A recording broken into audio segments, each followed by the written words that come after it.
Hello, mga kamaster, maraming salamat po sa lahat ng tumatangkilik ng The Secretly Rich Man, Gerald Crawford Story. Paki-follow and subscribe mga master para sa mga susunod pang mga kabanata. Isa pala akong rich kid. By 2 years is body. Kabanata 1201. Katulad ito kay Gerald na nakasuot ng bulletproof vest. Habang pinapayagan itong manatili kay Gerald na hindi nasaktan, ang ibang mga partido ay hindi makakalapit sa kanya na nagresulta sa nasaktan sila.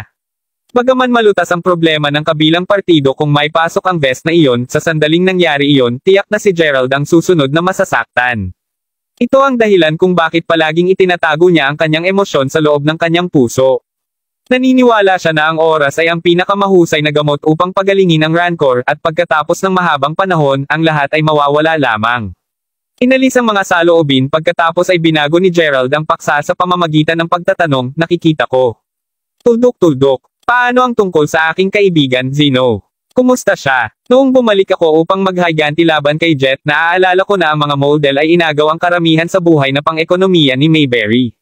Habang nalalaman ko na si Yol ay nagtapos sa pagpapahirap hanggang sa puntong naging isang pulubi, narinig ko lang ang balita tungkol sa hindi masyadong mahusay na pagganap ng sasakyan ni Zeno noon. Nakalulungkot, wala akong oras o lakas na mag-alala sa maraming mga bagay sa oras. Dagdag ni Gerald. Oo. Nais kong pag-usapan din iyon.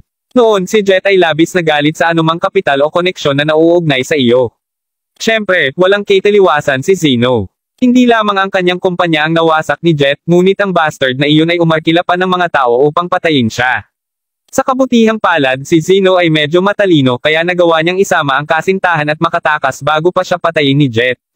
Anuman, sa sandaling nakitungo si Jet, bumalik ako sa Mayberry at nagsimulang maayos muli ang mga bagay. Nako, pagdating kay Zeno, kahit na nagtanong sa kung saan-saan, wala akong nakitang mga bakas kung saan siya maaaring makapunta, hanggang sa araw na ito. Sagot ni Zack sabay buntong hininga.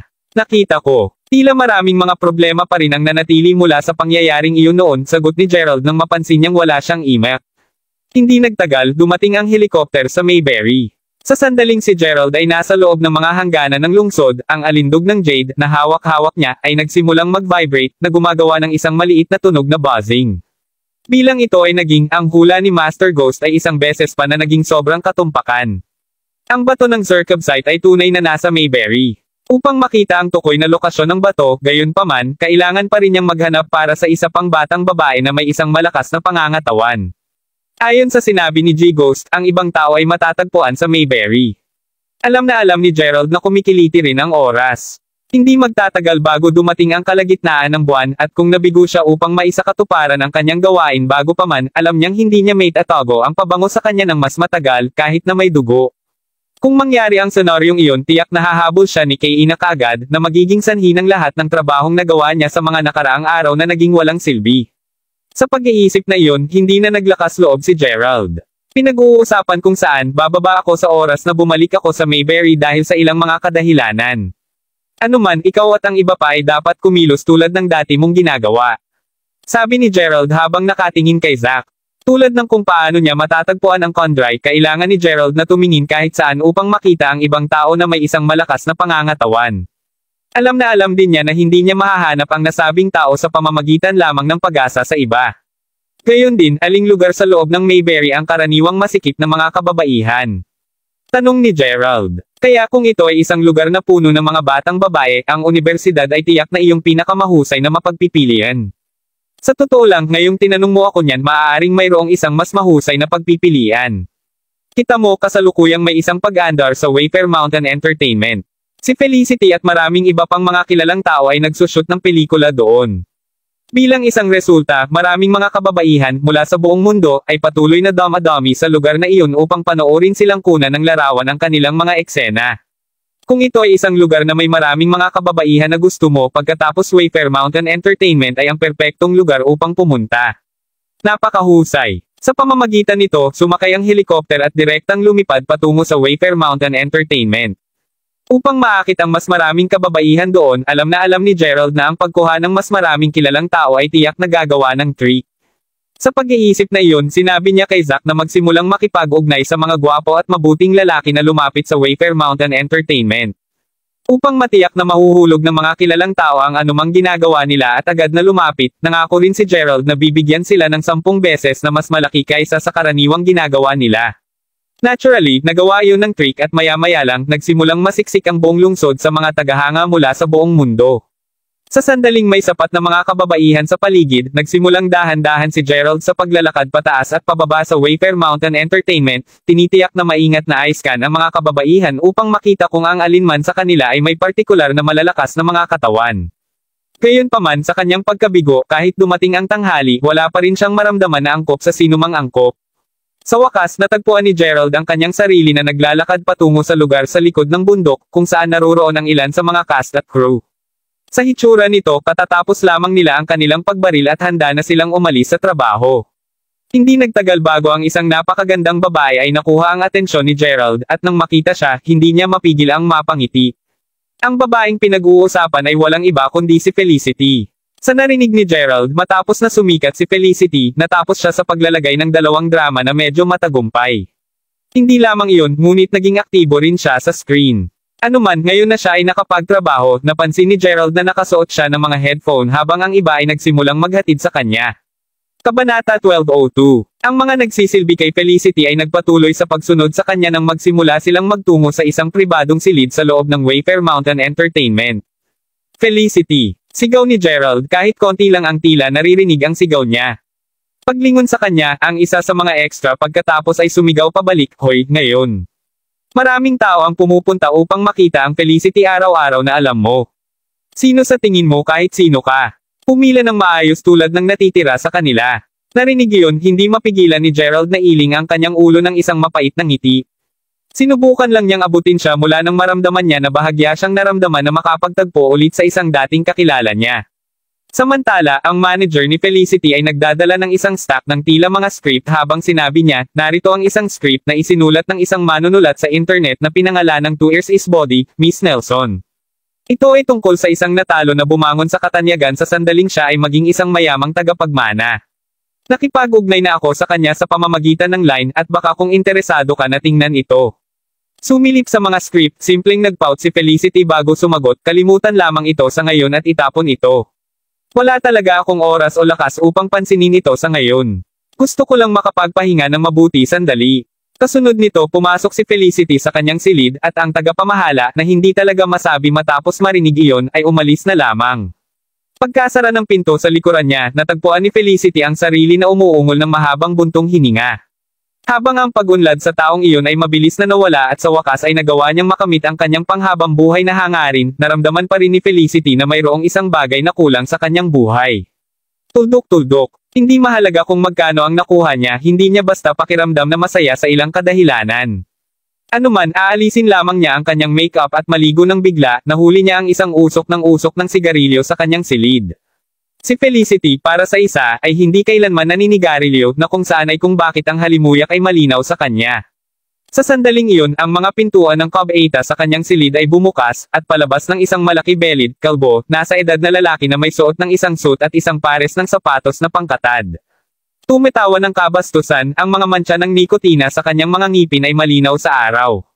Ikaw, Chairman Zabka, sigaw ni Felicity habang agad na nagsisimulang umatras ng ilang hakbang. Ang isa na kasalukuyang nakatayo sa harap niya ay nagpunta sa pangalan na Tagapangulo Zabka. Habang siya ay ang kanyang sponsor, siya ay palaging binigyan ng kakaibang hitsura bago ito. Ngayon na siya ay sapat na matapang upang itago sa kanyang silid, madaling masabi ni Felicity kung ano talaga ang gusto niya mula sa kanya. Ngayon ay malapit na sa pintuan, agad na tumakbo si Felicity dito upang siya ay makatakas. Nako, si Chairman Zabka ay mas mabilis kaysa sa kanya. Humawak sa braso niya, bahagyang nagbigay ng anumang oras si Chairman Zabka para sumigaw si Felicity nang mabilis niyang pinalamanan ng puting tela ang bibig ni Felicity. Bagaman tinangka niyang magpumiglas na malaya, naramdaman ni Felicity ang kanyang katawan na lalong humina at humina. Sigurado akong matagal mo nang alam ang tungkol sa aking nararamdaman para sa iyo, Felicity.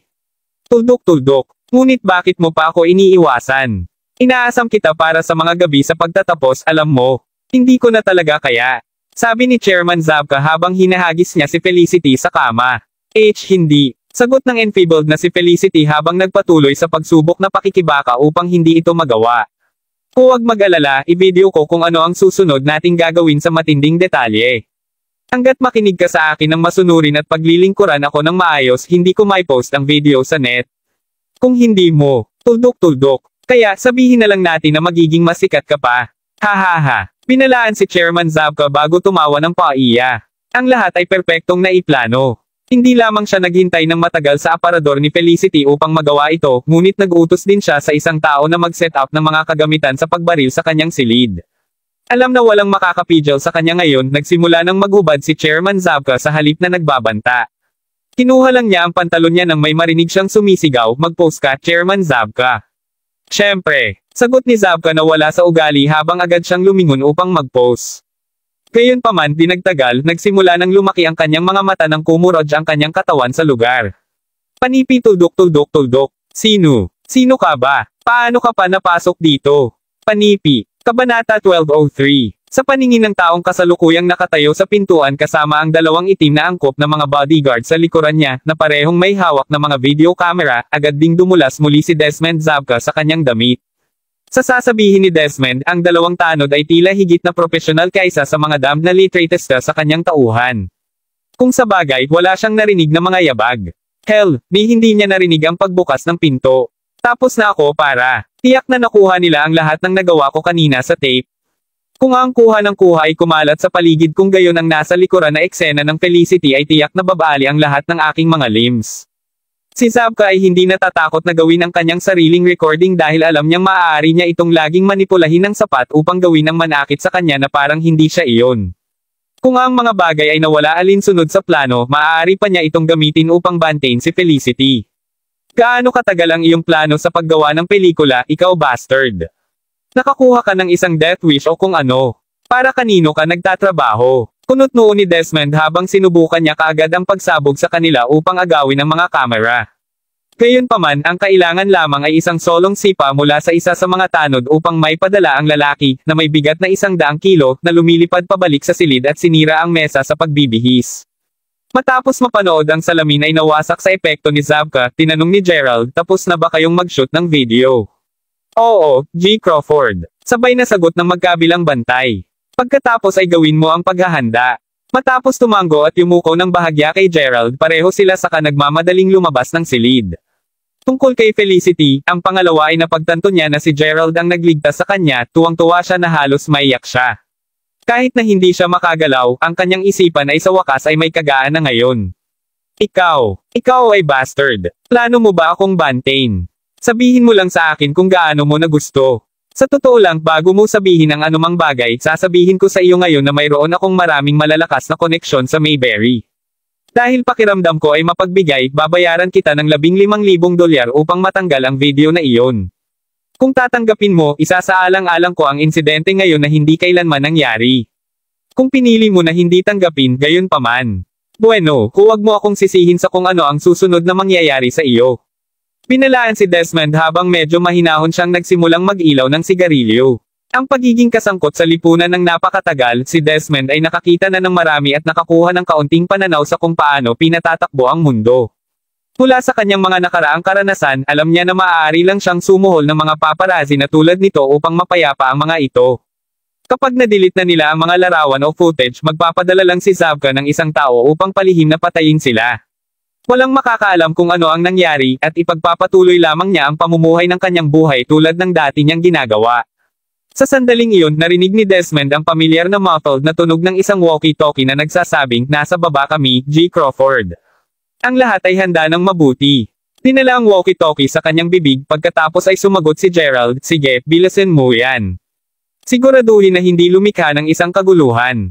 Panoorin habang itinapon ni Gerald ang walkie-talkie, sinabi ng tuliro na si Desmond na, "Ano ang ibig mong sabihin, gawin itong mabilis? Nakikinig ka ba sa sinabi ko kanina? Ang $15,000 ay masyadong maliit para sa iyo. Kanino ka pa nagtatrabaho? Bigyan mo ako ng iyong pangalan." Matapos tignan ang pag-uugali ni Gerald ng ilang sandali, maramdaman ni Desmond ang kanyang kumpiyansa na dahan-dahang lumubog, sinabi sa kanya ng kanyang gat na masamang balita si Gerald. "Panipi tuldok-tuldok-tuldok. Alam mo, may isang matarik na bangin sa labas mismo ng bintana, alam mo?" Masiglang sabi ni Gerald. "Panipi tuldok-tuldok-tuldok. Anong balak mong gawin?" sagot ni Desmond habang nakatingin siya kay Gerald habang nanginginig sa buong paligid. "Kita mo, ginulo mo ang maling babae. Siya ang aking kaklase at kaibigan, alam mo. At minsan akong nanumpa na gagawin ko ang sinumang maglakas loob na sakta ng mga malalapit sa akin na magbayad ng isang mabigat na presyo. Tuldok-tuldok. Sa nasabing iyon sisiguraduhin kong magsisisi ka sa pagsilang. Ungol ni Gerald habang nakatitig kay Dylan, malinaw na masasalamin sa kanyang mga mata ang kanyang pagpatay. Napakalaki ng layunin ng pagpatay kay Gerald na nadama ni Desmond na parang siya ay itinapon lamang sa isang nagyayelong piitan. Nanginginig pa lalo na habang ang ginaw pagkatapos ng paglamig ay tumakbo sa kanyang gulugod, pagkatapos ay sumigaw si Desmond, "How dare you? Mabuti kang magsaliksik ka pa tungkol sa kung gaano ako nakakaimpluwensya sa lungsod na ito. Mayroon akong pinakamakapangyarihang koneksyon sa Mayberry at nagmamayari ako ng walang katapusang lakas dito, alam mo." Ngayon alam na hindi ginagawa ni Gerald ang lahat ng ito dahil lamang sa pera o upang mangolekta ng katibayan para sa makatas na chismis, takot na takot si Desmond na halos mawalan siya ng kontrol sa kanyang pantog. Kabanata 1204. Kahit na alam ang tungkol sa lahat ng ito ngayon ay medyo huli na para kay Desmond. Hinawakan siya sa leeg, saka itinaas ni Gerald si Desmond hanggang sa hindi mahawakan ng kanyang mga paang lupa bago siya itapon sa silid. Naturally, ang mga tanod mula sa una ay mabilis na alagaan siya mula sa puntong iyon pataas. Nang magawa iyon, isinalansad ni Gerald ang isang stick ng insenso mula sa kanyang mangas, sinindi ito, at sinimulang hayaang si Felicity sa pabango nito. Habang ginagawa ito ni Gerald, naalala niya kung paano nagsimula ang lahat sa una. Kakatok lang sana siya sa pinto ni Felicity kanina, nakarinig siya ng mga kakaibang ingay na nagmumula sa loob. Hindi nagtagal para mapagtanto niya kung ano ang nangyayari sa loob, at kahit na ang kanyang nakamamatay na hangarin ay agad na sumabog sa sandaling iyon, mabilis na pinakalma ni Gerald ang kanyang sarili. Kung sa bagay, alam niya na hindi siya maaaring kumilos ng sobrang walang ingat ngayon na bumalik siya sa Mayberry. Ito ang dahilan kung bakit mabilis niyang naayos ang mga pangyayaring naganap. Anuman sa lalong madaling panahon natagpuan ni Felicity ang kanyang sarili na mas mahusay ang pakiramdam matapos na amoy ang insenso ni Gerald. Sa sandaling nawala ang kahinaan, agad siyang naupo ng masigla at niyakap si Gerald bago sinabi, "Salamat sa Diyos nandito ka, Gerald." Takot na takot ako ngayon lang, sa totoo lang takot na takot si Felicity sa pag-iisip na panaginip lamang ang lahat. Nakapagtuluyan na siyang nagising, ang taong pinanabakan niya sa sobrang haba ng mawala. Tuldok-tuldok, mabuti ang lahat ngayon. Gayon din, ikaw ay isa ng mahusay na tanyag na tao, hindi ba? Paano ka magiging pabaya at walang kaunting mga tanod kasama mo sa lahat ng oras? Sagot ni Gerald na may bahagyang mapait na ngiti. Kaya, dahil si Chairman Lyle at marami pang iba ay palaging nag-aalaga sa akin, nagkaroon ako ng palagay na walang sinumang talagang susubukan akong iframe. Inaamin ko, napakasama ko rin. Ngunit sapat na tungkol sa akin. Kailan? Kailan ka bumalik, Gerald? Hinanap ka namin ni Naomi ng pangalawang narinig namin na nawala ka, alam mo. At sa kalaunan ay humantong sa, ang pangungusap ni Felicity ay dahan-daang napunta, na tila naaalala ang isang nakakatakot, hindi na kailangang idalye ang tungkol doon. Lahat ng ito ay nasa nakaraan ngayon. Ang mahalaga ay ligtas at maayos tayo ngayon. Ang ganda, di ba? Sagot ni Gerald habang nakatingin sa kanya ng isang banayad ng ngiti. Panipi tuldok-tuldok-tuldok. Yeah. Speaking of which, Gerald.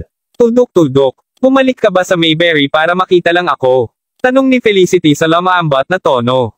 Kahit na alam niya na ang sagot ay marahil ay magiging hindi pa rin, nadama pa rin ng babaeng hinawakan ng pagnanasang itanong ang katanungang iyon. Pagkatapos ng lahat, sino ang nakakaalam, maaaring magkaroon ng isang pagkakataon na ito talaga ang kaso.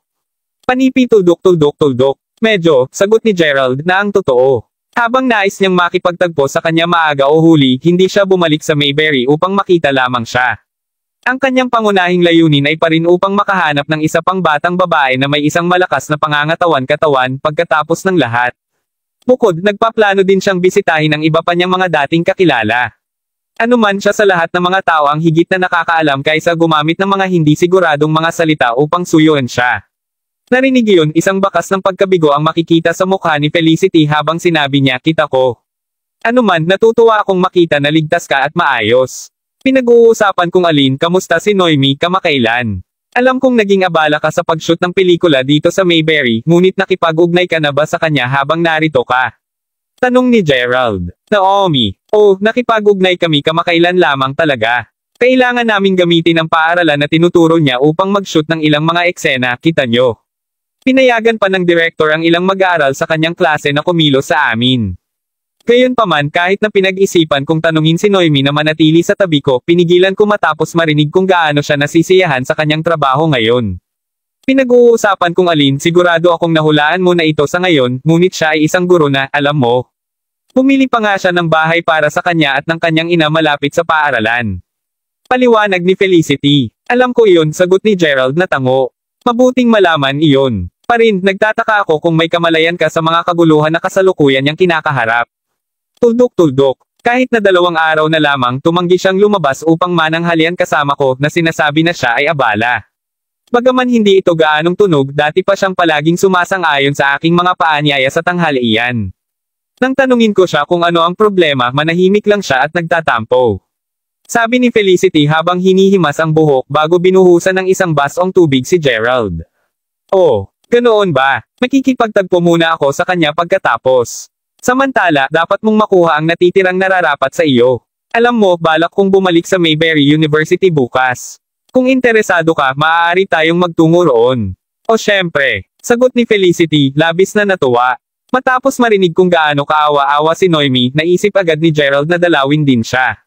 Ang katotohanan na nanatili siyang malapit sa isang paaralan ay naging posible para sa kanya na pumatay ng 2 ibon gamit ang isang bato. Kailangan pa niyang maghanap ng ibang babae na may malakas na pangangatawan, kung tutuusin, at kung saan mas mahusay na makahanap ng maraming kababaihan kaysa sa isang paaralan. Isang perpektong pagkakataon. Sa pag-iisip na iyon, pagkatapos ay iniwan ni Gerald ang Wayfair Mountain Entertainment sa kanyang Lamborghini upang makipagkita kay Naomi. Kabanata 1205. Ang Mayberry First High School ang pangalan ng paaralan na kasalukuyang itinuturo ni Noemi. Dito rin siya nakatira malapit. Matapos makuha ang mga direksyon mula kay Felicity, natagpuan ni Gerald ang kanyang sarili na makakarating sa mga pintuang harapan ng isang maliit na kapitbahayan na mukhang bago pa rin. Sa sobrang pagkakataon, nakita din niya si Noemi na may ilang mga grocery sa mga braso doon. Gayunpaman, isang babae at isang lalaki ang tila nakikipag-usap sa kanya habang ang trio ay lumakad pa sa kapitbahayan. Ang tao mismo ay mayroong isang notebook at panulat sa kamay, tila nagtatala ng mga detalye sa tuwing nagsasalita si Noemi. Mula sa nag-iisa lamang, maaaring mapagpasyahan ni Gerald na silang dalawa ay mga opisyal ng pulisya na nakasuot ng regular na damit. Ano sa mundo ang maaaring nangyari? Napaisip si Gerald sa kanyang sarili habang nagpatuloy sa panonood sa kanila na nagtatanong kay Noemi tungkol sa kung ano. Habang pinananatili niya ang isang ligtas na distansya mula sa trio sa kanyang kotse, tinitiyak ni Gerald na patuloy na magbabantay para sa anumang mga kababaihan na may partikular na malakas na mga pisikal na yin. Hindi nagtagal, nanood si Gerald habang ang 2 opisyal ng pulisya ay nakipagkamay sa kay Noemi, na tila tapos na ang pagtatanong sa kanya, bago magmaneho patungo sa direksyon ng Mayberry First High School na hindi masyadong matatagpuan. Si Noemi mismo ay tila nabigo ng patuloy sa pagdadala ng mga sangkap pabalik sa kanyang bahay. Nakatingin sa kanya ngayon, naisip ni Gerald kung paano ito higit sa 1 taon mula nang huli siyang mabangga. Bagaman pinananatili pa rin niya ang kanyang mahabang buhok at patas na balat, si Noemi ay isang guro na at maaaring maaari ni Gerald ang isang intelektual na akit pati na rin ang higit na kapanahunan, mula sa kanya na wala pa sa huling pagkakakilala nila. Ngayong nag-iisa na naman siya, si Gerald ay nagmaneho palapit sa kanya bago pinindot ng bahagya ang kanyang sungay. Narinig iyon, lumingon si Noemi upang tumingin sa marangyang mukhang kotse na kasalukuyang dahan-daang bumubuntot sa kanya. Bilang isang pahiwatig ng kawalan ng pasensya na sumilaw sa kanyang mga mata, simpleng sinimulan ni Noemi ang pagbilis ng kanyang lakad. Labis niyang kinamumuhian ang mga ganitong uri ng mayamang tagapagmana ng playboy na ipinapalagay na mas malaki sila kaysa sa iba dahil lamang sa mas mayaman sila. Napakadiri. Nang makita ang reaksyon nito, hindi mapigilan ni Gerald na tumawa habang nagpatuloy sa pagsunod sa kanya. Sa ilang mga punto, naabutan ni Gerald ang dalaga bago ihinto ang kanyang sasakyan sa harapan niya. Narinig na muli siyang nagbusina ng kanyang sasakyan, hinarap siya ni Noemi pabalik sa sasakyan bago sumiksik, galit ka ba? Mawala na. Dahil ang tulad ng isang marangyang mukhang kotse ay naroon, natural para sa mga nasa paligid ang maakit sa eksena. Sa katunayan, maraming kababaihan ang naglalakad palapit upang mag-snap ng mga larawan ng kotse. Kahit na ang natitira ay namamangha, si Noemi ay hindi gaanong humanga sa individual na nagmamaneho ng kotse. Sa totoo lang, ang nag-iisa lang na tama ang ginagawa ng driver ay ang pag-angat ng kanyang ulo. Pagulong sa bintana ng kotse, nakangiting tiningnan ni Gerald si Noemi bago nagtanong, ngayon, kailangan pa ba ng ganoong masamang ugali? Nang marinig ang pamilyar na boses na iyon, biglang nagsimulang manginig si Noemi. Ang tinig na iyon. Ginawa niya ang kanyang pag-aalinlangan sa isang segundo kung siya ba ay tunay na gising o nangangarap lamang ng lahat ng ito.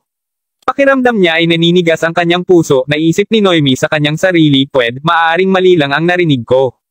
Dahan-dahan na lumingon upang makita para sa kanyang sarili, natagpuan ni Noemi ang kanyang sarili na kumalas ang kanyang mahigpit na pagkakahawak at hinuhulog ang lahat ng mga grocery na nasa kamay niya. Kahit na ang pinakamahabang hindi umiyak ang batang babae, handa na siyang ibaluktot ang kanyang puso. Mahal na miss niya si Gerald bawat solong araw mula sa pagkakataong iniwan niya siya 1 taon at kalahati na ang nakakalipas. Tuldok-tuldok. Patuloy na naghahangad na marinig muli ang pamilyar na boses, madalas na naalala niya ang mga oras na una niyang nakilala si Gerald pabalik sa unibersidad. Dahil sa pagiging mabuting tao na may mabait na puso, nabuo na siya ng crush sa kanya hanggang ngayon. Ano pa, mayroon lamang isang espesyal na alindog sa kanya. Kahit na ang iba sa unibersidad ay hindi kailanman nakatiis kay Gerald noon, palaging nahanap siya ni Naomi na napakatalino. Nakita niya ang lahat ng kanyang magagandang punto sa loob niya nang hindi pinapanigan ang tungkol sa kung gaano siya kahirap noon. Medyo totoo lang, nagsisi pa rin siya na hindi siya nakakamove on sa kanya noon. Kung ang dalawa sa kanila ay naging isang pares mula sa simula pa lamang, marahil ay hindi siya mapupuno ng sakit ng pagkawala sa kanya ngayon. Naiiling ang iniisip, sinabi ng ngayon na may pulang mata na si Noemi. Gerald, ikaw ba talaga iyan? Paglabas ng kotse, ngumiti siya habang nakatingin sa kanya bago sumagot, sino pa ako? Narinig iyon, hindi na napigilan ni Noemi ang sarili. Sumugod sa kanya, agad niya itong inakbayan. Kabanata 12:06. Dahil nabanggit na noon ni Gerald na ang kanyang kapalaran ay hindi pa napagpasyahan, madalas niyang naiisip ang sarili tungkol sa mga pinakapangit na sitwasyon. Ito ang dahilan kung bakit natutuwa siya na makita siya sa isang piraso ngayon. Noon, ang mga naninirahan sa kapitbahayan ay nagsisiksik na sa paligid ng duo habang pinapanood nila sa panibugho. Napakasarap yaman talaga. Sigurado akong makakaya niya ang anumang nais niya. Sinabi ng isa sa mga kalalakihan sa karamihan na inggit. Napakalakas ng kanyang tinig na narinig ito ng isang babae na pabalik mula sa isang lakad sa isang kalapit na park. Nakakaiba ang kanyang komento na pagtanto niya na ang isang malaking pulutong ay nabuo sa harap mismo ng kanyang bahay. Sa pakiramdam na may isang bagay na hindi tama, mabilis na tinahak niya ang karamihan sa tao at laking gulat niya nang makita na ang kanyang anak na babae, kasama ang ilang lalaki na ang likod ay nakaharap sa kanya, ang sentro ng lahat ng atensyon. Gayunpaman, ang mayamang tagapagmana ay tunay na may kakayahang. Ang ginawa lang niya ay ang sabihin ng ilang mga bagay sa kagandahang iyon upang makuha ang pagmamahal niya. Sinabi ng ibang tao mula sa loob ng karamihan ng tao. Narinig iyon, ungol ng babae. Ano? Sa impresyon na ang kanyang anak na babae ay nabubuli pagkatapos ay sumugod siya at hinaila palayo si Noemi mula sa pagkakayakap ng estranghero habang dati, ikaw ay bansot. Alisin ang aking anak na babae. Hindi niya alintana kung ang isang tao ay mayamang mana o hindi. Hanggat sinusubukan niyang samantalahin ang kanyang anak na babae, sisiguraduhin niyang makukuha sa isipan ng playboy na iyon. Ngayon makinig ka rito, ikaw, sandali na natigilan nang makita niya kung sino ang taong niyakap ng kanyang anak na babae, ang galit na mukha nito ay dahan-dahang naging sorpresa bago tuluyang natapos sa sarap. Gerald. Ikaw ba talaga si Gerald? Tanong ng babae, halata ang pagkabigla niya sa boses. Sa katunayan ako, ginang. Tunay na matagal na mula nang huli kaming magkakilala. Nakangiting sagot ni Gerald. At dito ko naisip na may nang-aapi kay Naomi. Kaya ngayon na alam ko kung sino ka, pumasok ka. Masayang sagot ng ina ni Naomi. Simula nang gumaling si Gerald sa kanyang karamdaman noon, ang biglaang pagbabago ng kanyang kalooban ay talagang walang sorpresa. Anuman, lahat silang tatlo ay pumasok sa bahay ni Noemi. Pagkapasok, inalagaan ng mabuti ng ina ni Naomi si Gerald at agad na tumungo upang lutuin ang mga sangkap na dinala ni Noemi sa bahay. Ayon sa kanyang ina, si Gerald ay kailangang manatili para sa isang lutong bahay na pagkain sa kanila anuman. Si Gerald mismo ay hindi sasabihin na hindi iyon at simpleng umupo siya sa isang sofa, nakikipag-chat kay Naomi habang nagluluto ang kanyang ina sa kusina. Habang nakikipag-chat, tinanong ni Gerald ang tungkol sa dalawang tao na nakausap ni Noemi pabalik sa pasukan ng kapitbahayan. Napakamot sa likod ng kanyang ulo, ipinaliwanag ni Noemi, kung hindi mo ako paalalahanan tungkol dito, tiyak na nakalimutan ko na ito sa ngayon. Pinangako ko pa sa dalawa na magtutungo ako sa paaralan upang matulungan sila makapunta sa ilalim ng insidente sa sandaling dinala ko ang mga grocery sa bahay. Isang pangyayari. Anong nangyari? Tanong ni Gerald na pagtanto na ngayon na ang pangyayari ay may kinalaman kay Noemi. Sa sandaling iyon, ang ina ni Noemi ay lumabas at sinabi, lahat ng ito ay dahil sa 30,000 dolyar na scholarship. Kita mo, hindi lamang si Naomi ang may posisyon ng isang guro sa klase, ngunit pinamamahalaan din niya ang mga iskolar ng mga nakatatandang mag-aaral. Ang bagay ay lahat ng pera na iyon ay biglang nawala sa gabi bago ibigay ang pera ng scholarship. Tulad ng kung iyon ay hindi pa nakakagambala, isang babae na nagngangalang Yasmin Yolep ang patuloy na iginiit na si Noemi ang kumuha ng pera. Ang kanyang pangangatwiran ay biglang nakabili ng bahay si Noemi hindi nagtagal matapos na ninakaw ang pera. Kahit na ang paaralan ay paunang nais na harapin ang sitwasyon sa isang mababangki na pamamaraan, ang babaeng iyon ay iniulat ang kaso sa pulisya at iginiit na si Noemi ang may kagagawan. Iyon ang dahilan kung bakit siya hinahanap ng una ng mga opisyal. Galit na bulong ng ina ni Noemi. Sumusunod pagkatapos ay idinagdag niya, sigurado akong alam mo na hindi si Noemi ng isang tao, tama ba Gerald? Pagkatapos ng lahat kahit na ang iyong mga sakop ay patuloy na sumusubok na ibigay ang kanyang pera, hindi kailanman tanggap ni Noemi ang anuman sa mga ito. Sa pag-iisip na iyan, bakit niya gugustuhin pa ang 30,000 dolyar na iskolar? Ngunit syempre naniniwala ako sa kanya. Sagot ni Gerald sabay tango. Natutuwa akong sumasang-ayon ka. Ngunit ang aking anak na babae dito. Alam mo, sinabi niya na handa siyang aminin lamang sa pagnanakaw ng pera at hayaan ang mga nakaraang lumipas. Pagbibigay lamang ng 30,000 dolyar para sa isang bagay na hindi niya nagawa. Wala sa relo ko. Walang paraan na pinapayagan ko ang Yasmin na samantalahin siya ng ganito. Ungol ng ina na galit. Una muna, sino nga ba ang taong Yasmin na ito? Tanong ni Gerald. Siya ang guro ng klase sa tabi mismo ng minahan, nagseselos siya sa akin mula pa nang kunin ko ang posisyon niya sa grade na tinuturo niya. Wala man akong masabi dito nang magrekomenda ako na kumuha ng ang papel na ginagampanan sa panahon ng pagdiriwang ng mga pamagat na pang-akademiko. Gayunpaman, buong pagdudahan niya iyon at naniniwala na gumawa ako ng mga iskema upang agawin ang lahat sa kanya. Sa pag-iisip na iyon, siya ay naging mapusok sa akin mula noon. Sagot ni Naomi sabay buntong hininga. Binubuli ka niya dahil ang asawa niya ay parehong makapangyarihan at may kakayahan. Bukod doon, bahagya ka ring may kasalanan sa pagiging banayad sa lahat ng oras. Ang ilang mga tao ay ganito lang, alam mo. Kung mas iginagalang mo siya, mas iisipin niya kung gaano kakadaling binubuli. Sinabi ko na sa iyo na sabihin kay Chairman Lyle ang tungkol dito, ngunit tumanggi ka lang. Tuldok-tuldok. Mayroon kaming suporta ni Gerald sa panig namin, alam mo ba? Ano pa ang kinakatakutan mo? Panipi-panipi, tuldok-tuldok-tuldok. Mas makakabuti kung mas kaunti ang sinabi mo tungkol sa nanay na ito. Ano man, kailangan kong magtungo sa paaralan dahil hinihintay pa ako ng mga opisyal. Naisip mo bang maghintay dito sandali, Gerald?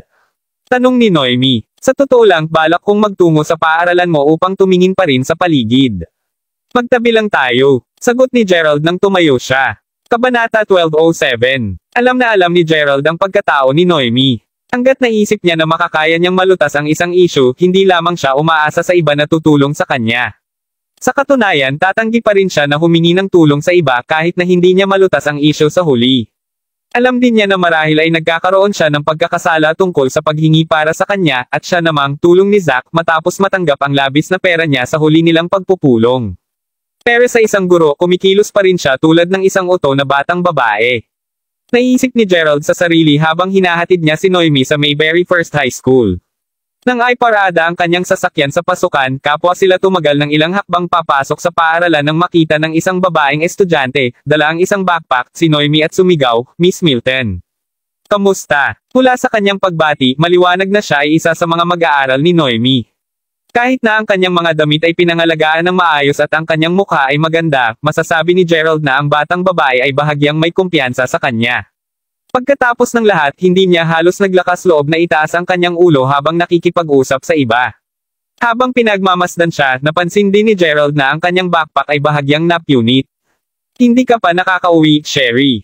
Tanong ni Noemi sa isang medyo nababahala na tono. Matapos mas lalo pang mapababa ang kanyang ulo, sumagot si Sherry, sinabihan akong to na manatili sa paaralan, miss. Tuldok-tuldok. Nagsulat na ako tungkol sa kung paano ka nanatili sa paaralan sa buong araw noong araw kahapon. Sinabi nila sa akin na maaaring ito ay ginamit bilang ebidensya. Humihingi talaga ako ng pasensya na hindi ako makakatulong ng marami, Miss Milton. Ngunit naniniwala ako na hindi ikaw ang kumuha ng pera. Ang boses ni Sherry ay dahan-daang lamaambat at sa pagtatapos ng kanyang pangungusap, ang boses ng batang may luha na ngayon ay halos hindi marinig. Nakangiting banayad, sinabi ni Noemi, mabuti na, Sherry. Sinabi mo ang totoo at iyon lang ang mahalaga sa akin. Anuman ang iyong mga resulta ay medyo nag-alangan ng huli. Malapit na sa oras para sa pangwakas na pagsusulit sa high school na alam mo. Mas itoon ang pansin at ibigay ang lahat tama. Ngayon, medyo gumagabi na. Magmadali ka sa bahay, ngayon. Matapos tapikin ang ulo, tumango muna si Sherry bago umalis ng paaralan. Habang pinapanood ni Naomi ang pagtakbo niya, iniwas ni Gerald ang tingin mula kay Sherry, pinapayagan si Noemi na mapansin ang biglang pagkaseryoso sa kanyang mga mata. Siya ang pinakamasoner ang mag-aaral sa klase, alam mo. Napakasigasig niya pagdating sa pag-aaral din. Nang makita siya na masipag, lagi akong handang manatili sa paaralan upang turuan siya, gayunpaman, ito ay halos isang buwan na ang nakalipas nang biglang lumiko ang kanyang kalooban. Tuldok-tuldok. Hindi ako sigurado kung ano ang nangyari, ngunit naimpluwensyahan nito ang kanyang mga resulta ng bahagyang negatibo bilang well. Sinabi ni Noemi pag-aalala sa boses. Ang pag-aaral ay hindi lamang ang bagay na dapat mong ikabahala, alam mo. Kung sa palagay mo nararapat ito ng mag-aaral kung gayon bilang isang guro, dapat kang mag-alala tungkol sa kanyang buhay din.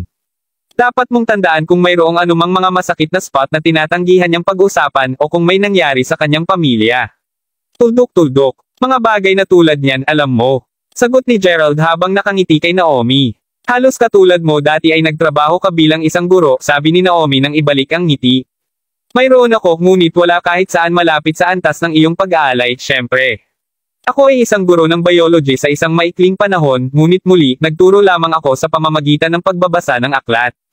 Natuwa, simpleng napatawa si Noemi sa kanyang tugon at hindi nagtagal, pareho silang nakarating sa punong guro. Bago pa man sila pumasok, gayunpaman, naririnig na ng pareho ang mga galit na sigaw ng isang babae mula sa loob ng tanggapan ng punong guro. Sinasabi ko sa iyo, mga opisyal, siya ang may kasalanan. Hindi mo talaga kailangang mag-imbestiga pa. Sumusumpa ako sa Diyos na walang ibang may kakayahang gawin ang gawa. Bukod, hindi lamang tayo mayroong isang patuto ngayon, ngunit mayroon din kaming material na katibayan. Ibig kong sabihin, tingnan mo lang ang bahay na binili lang niya para sa kanyang sarili. Kanina pa ako nagtataka kung paano siya napakapayag na biglang tinidor ng labis upang bilhin ang bahay na iyon. Sa wakas, natanto ko rin na nakatingin siya sa cash sa buong oras na ito.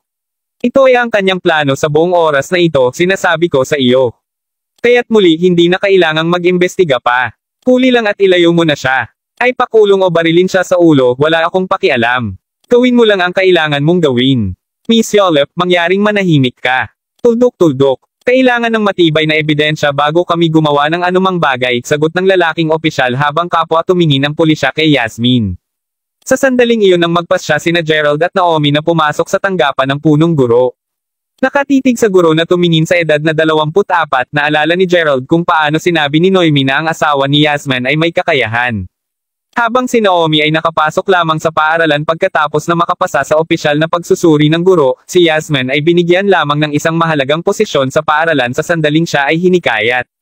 Sa paglipas ng panahon, ang pagkakaiba sa pagitan ng mga kakayahan ni Yasmin at ni Noemi ay lalong nalalaman. Malinaw na mas dalubhasa si Noemi sa kanyang trabaho, hindi nakapagtataka kung bakit inabot ng punong guro ang mga pinakamahalagang gawain para harapin si Noemi. Alam na naging sanhi lamang ng pag-angat ng panibugho ni Yasmin. Kabanata 12:08. Hindi lang nagseselo si Yasmin sa mga kakayahan din ni Naomi. Sa katunayan, lalo siyang naiinis sa katotohanang napili si Noemi na maging pinakamataas na kagandahan sa paaralan. Sa sandaling malaman niya ang tungkol doon, si Yasmin ay halos nagalit sa galit.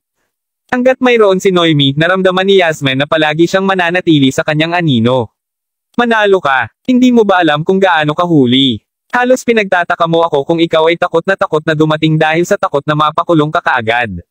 Nagdala ka pa rin ng isang lalaki. Plano mo ba akong takutin sa kanya o kung ano?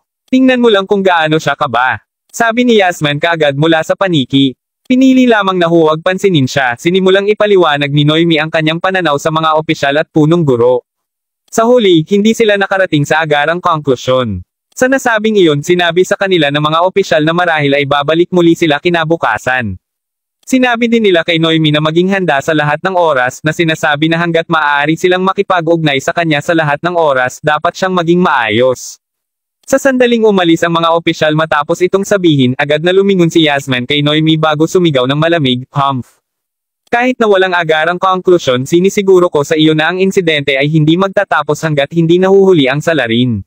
At narito naisip ko na ikaw ay isang babae na may mabuting ugali bago ito. Upang isiping ninakaw mo talaga ang perang-pera. Wala ka bang konsensya? Ito ay talagang isang kamangha-mangha kung paano ka napiling maging pinakapambihirang guro sa una.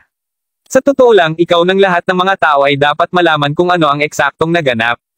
Pinakamahusay na mag-ingat ngayon. Huwag makakuha ng masyadong maraming problema o sa wakas ay nasasaktan mo ang iyong sarili sa halip.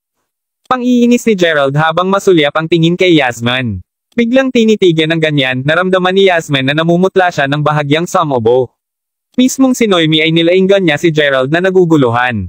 Bakit niya sasabihin ang ganyan? Ipagpalagay ba niya na ninakaw ni Yasmin ang pera at inakusahan ako sa halip? Ngunit imposible iyon. Si Yasmin ay nasa isang paglalakbay sa negosyo nang nangyari ang insidente. Tuldok-tuldok. Bukod sa hindi niya rin namalaya na inilabas ko ang scholarship sa puntong iyon sa oras. Heck, hindi kahit alam ng aking ina noon. Sa pag-iisip na iyon, ako lang ang posibleng taong malaman ang tungkol dito. Tuldok-tuldok. Ito ang dahilan kung bakit agad akong sinisi ni Yasmin na isip ni Noemi sa sarili. Panipi tuldok-tuldok-tuldok. Ano ang ibig mong sabihin dito? Huwag makarating sa sobrang gulo o masasaktan ko ang sarili ko. Makinig, mas mabuti kung sasabihin mo sa akin kung ano ang ibig mong sabihin doon o hindi kita hahayaang umalis ka sa paaralan ng buhay.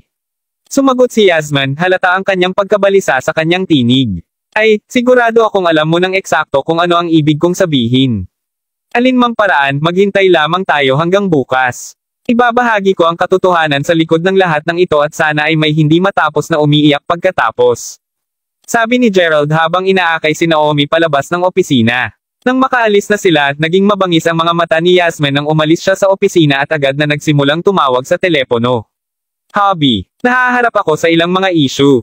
Tumawag si Noemi sa ilang tao at mukhang ina-target niya ako. Anong gagawin ko? Tanong ni Yasmin. Huwag kang mag-alala. Iimbestigahan ko ang kanyang background sa tamang oras na ito. Masarap pakinggan iyan. Siguradong sisirain ko si Noemi sa oras na ito. Tungkol sa mag-aaral, mag-isip ng isang paraan upang mapanatili siyang tahimik at masunurin. Natutuwa ako na ang lahat ay nasa ilalim pa rin ng kontrol, sagot ni Yasmin sa isang masamang boses bago tumambay. Samantala, nasa sasakyan na niya sina Gerald at Naomi. Gayunpaman, hindi nagtagal bago napagtanto ni Noemi na hindi na sila uuwi sa kanyang tahanan. Gerald, saan tayo pupunta? Tanong ni Noemi. Kaya tungkol sa mag-aaral mong iyon. Tuldok-tuldok. Sherry, hindi ba? Maaari mo bang sabihin sa akin kung saan siya nakatira?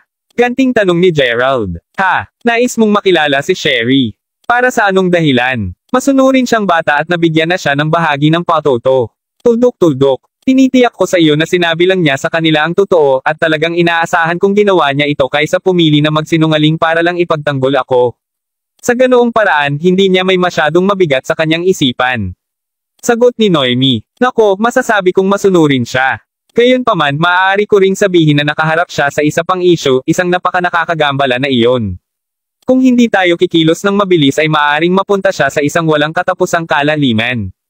Kaya muli, saan siya nakatira? Panipi. Kabanata 1209. Hindi naging estranghero si Gerald sa pagbabasa. Hanggat ang pagsasanay ng isang tao ay mas mababa kaysa sa kanya, nakita niya kung ano ang iniisip ng taong iyon mula sa isang simpleng sulyap lamang. Sinabi nito nang mas maaga niyang mabangga si Sherry na pag-alaman niya ang tungkol sa katotohanan tungkol sa insidente. Si Yasmin ay tunay na isang masamang babae na may pinakamasamang puso. Kung sa bagay, sa nalaman ni Gerald, ang kamatayan ay wala sa mesa ng magselos ang babaeng iyon. Sa takot na may mangyari kay Sherry, nais ni Gerald na dalhin siya ni Naomi sa kanya. Mula sa nabasa ni Gerald mula sa pag-iisip ni Sherry, ito ay halos isang linggo na ang nakalilipas nang magpakita si Yasmin sa harap ng bahay ni Sherry, kahit na si Yasmin ay nararapat na nasa isang uri ng paglalakbay sa negosyo sa oras na iyon. Matapos tawagan si Sherry, inutusan niya siya na lihim na tangkeyan si Noemi at tangkaing nakawin ang pera ng scholarship. Malinaw na sinabi ni Yasmin na sa paggawa nito, ma-frame niya si Noemi. Idinagdag na ang mga nasasakupan ng kanyang asawa ay magpapahiram sa kanya ng isang lihim habang ginagawa ni Sherry ang gawa. Ipinangako din ni Yasmin na sa sandaling makuha ni Sherry ang pera, maaari niya itong magamit upang mabayaran ang mga gastos sa medikal na kinakailangan upang gamutin ang karamdaman ng kanyang ina. Sa paghuhukay ng kaunti sa kanyang mga alaala, nalaman ni Gerald na ang kanyang ina ay malubhang nagkasakit halos kalahating buwan na ang nakalilipas, at ang kanyang pamilya na walang ama ay masyadong mahirap upang gumawa ng kahit ano tungkol dito. Kahit na, simpleng Sherry ay hindi maaaring magdala ng kanyang sarili upang magnakaw. Noon ay nang magsimulang banta siya ni Yasmin. Ayon sa mga alaala ni Sherry, sinabi sa kanya ni Yasmin na kung tatanggi siyang tulungan siya, kung gayon ay aktibong susubukan ni Yasmin na putulin ang kanyang bigay sa puntong hindi makakaupo si Sherry para sa kanyang pagsusulit sa pasukan sa kolehiyo. Sa katunayan, hindi rin niya nakukuha ang kanyang sertipiko ng pagtatapos sa high school. Narinig iyon, agad na kinilabutan si Sherry. Kung tutuusin, ang kanyang pinakamalaking pangarap ay makapasok sa universidad. Matapos ang ilang hindi mapakali na gabi ng pakikipaglaban sa pagitan ng kanyang mga pangarap at kanyang moralidad, tuluyang nasira ang determinasyon ni Sherry sa sandaling sinabi sa kanya ni Yasmin na gagamitin niya ang kanyang mga koneksyon upang mawala si Sherry kung patuloy siyang nag-aalanggen. Sa pagbabanta na tulad niyan, walang ibang pagpipilian si Sherry kundi ang sumunod. Kasunod nito, sinimulang i-stalk ni Sherry si Noemi hanggang sa kalaunan ay mailabas niya ang pera. Kinagabihan pagkatapos gawin iyon ni Noemi, sumingit si Sherry sa silid sa pananalapi na may susi na dati niyang nadobol. Tungkol naman sa surveillance system, tiniyak ng asawa ni Yasmin na ipadala ang ilan sa kanyang mga tauhan upang harapin muna ito. Dahil sa lahat ng mga nangyari sa likod ng mga eksena, sa paglaon ay nabansagan bilang isang magnanakaw si Noemi. Siyempre, hindi sinisisi ni Gerald si Sherry sa paggawa ng lahat ng ito. Kung sa bagay, maliwanag na ang batang babae ay may simpleng puso. Kung hindi man, hindi siya makakatipon ng napakadali sa isip niya. Bilang isang malinis at masunuri na batang babae, hindi nag-alinlangan si Gerald sa katotohanang si Sherry ay naging biktima din sa lahat ng ito. Anuman, kasalukuyang may dalawang bagay si Gerald sa kanyang isipan habang nagpatuloy siya sa pagmamaneho sa bahay ni Sherry. Una, sinabi niya kay Noemi ang lahat na nalaman niya upang makuha ang paglilinaw nito sa lahat ng ito. Tulad ng para sa iba pang mga bagay, nais niyang isave din si Sherry. Kung sa bagay, kung talagang ginamit niya ang lahat ng 30,000 dolyar upang mabayaran ang mga bayarin sa medisina ng kanyang ina, pagkatapos ay mawawalan pa rin ng pagkakataon si Sherry na umupo para sa kanyang pagsusulit sa pasukan sa kolehiyo. Ano pa, mayroon ding isang tunay na pagkakataon na siya ay mapunta sa pagkakakulong. Hindi lamang masisira ang kanyang buhay, ngunit ang kanyang ina ay mapupuno din ng kalungkutan. Maaari itong tunay na magresulta sa isang sirang pamilya. Sa pag-iisip tungkol dito ay naalala ni Gerald kung gaano siya kabisa at malupit sa isang babaeng si Yasmin. Sa totoo lang, kinailangan niyang pigilan ang sarili mula sa pagpalo sa babaeng iyon hanggang sa mamatay ng mas maaga silang nagtagpo sa tanggapan ng punong guro. Anuman, matapos marinig ang sasabihin ni Gerald tungkol sa sitwasyon, natapos si Noemi na takpan ang kanyang bibig sa takot.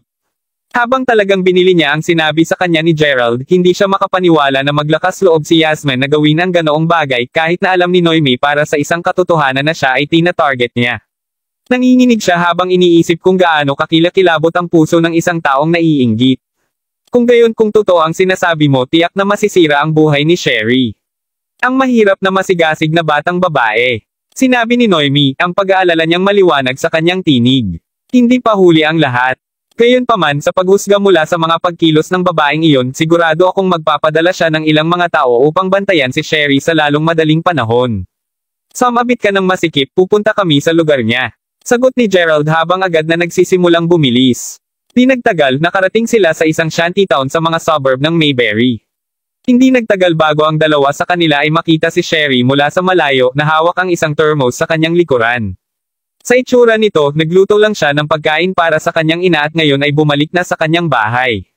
Pagbukas pa lamang niya ng kanyang pintuan sa harap, gayunpaman, biglang dumating ang dalawang itim na kotse sa isang paghinto sa harap ng kanyang bahay, at palabas ng 6 na malalakas na mukha na kalalakihan. Lahat sila ay may mga pagbawas sa tauhan at nakasuot din sila ng mga gintong tanikala sa kanilang leeg. May mga bag sa ilalim ng kanilang mga kilikili at sigarilyo sa kanilang mga bibig, mabilis na hinarang ng mga kalalakihan si Sherry mula sa pagsara ng pinto sa likuran niya. Ano ang dali, batang babae? Sigurado akong maghihintay ang paghahatid ng pagkain. Sinabi kung ano ang tila pinuno na may isang malamig na ngiti. Kayong mga tao na naman. Nagawa ko na ang bagay na sinabi mo sa akin. Bakit mo pa ako pinapahamak? Sagot ni Sherry habang niyakap niya ng mahigpit ang thermos niya habang umaatras sa takot. Haha, hindi na kailangang matakot. Sa totoo lang, narito lang kami upang bigyan ka ng babala na huwag ibunyag ang pangyayari sa iba kahit na ano. Tuldok-tuldok. Kung gayon, iyon ang paunang plano, iyon ay napagpasyahan naming gumawa ng dagdag na hakbang sa pamamagitan ng pagtatala sa iyong sarili na aminin sa paggawa ng mga gawa. Huwag kang mag-alala, hanggat hindi mo isiwalat sa publiko ang insidente, kung gayon ang video ay magiging ligtas sa ating mga kamay magpakailanman. Gayunpaman kung ang balita tungkol sa gawa ay kumalat, pagkatapos ay makikita mo sa lalong madaling panahon na ikaw ay sumikat sa buong bansa sa sandaling na i-post natin ang video sa bawat pangunahing site ng social media. Idinagdag ang pinuno habang siya ay tumawa ng malakas, na pinasisigla ang ilan sa kanyang mga tauhan na ipakita kay Sherry ang mga video camera na hawak nila. Kabanata 12:10. Muli, huwag mag-alala, maliit na batang babae. Kami ay magiging mabilis hanggat masunurin ka. Sa katunayan, handa pa akong magbayad sa iyo ng ilang pera kung pinapabuti mo sa akin, iyon ay. Gumagamit ka ng pera upang makatipid pa rin ng buhay, kaya't ang susunod kong gagawin sa iyo ay magiging isang patas na kalakalan. Sigaw ng pinuno habang hinihila niya si Sherry sa braso, dahilan upang mahulog sa lupa ang thermos na hawak niya. Habang ang maingat na nakahandang pagkain na naunang niluto ni Sherry para sa kanyang ina ay nabuhos sa buong lupa, mabilis na tinakpen ng pinuno ang kanyang bibig at sinimulang dalhin siya sa isa sa kanilang mga sasakyan. Nang makita iyon, ang 5 iba pang mga lalaki ay nakatayo sa gilid habang tumatawa sila sa kilig.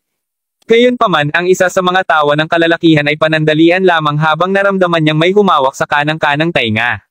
Bago pa siya makapagreaksyon, naririnig na ang nakakasakit na tunog ng laman na pinupunit. Sa oras na siya ay sumigaw sa matinding paghihirap, kalahati ng kanyang mukha ay nagkadugo na.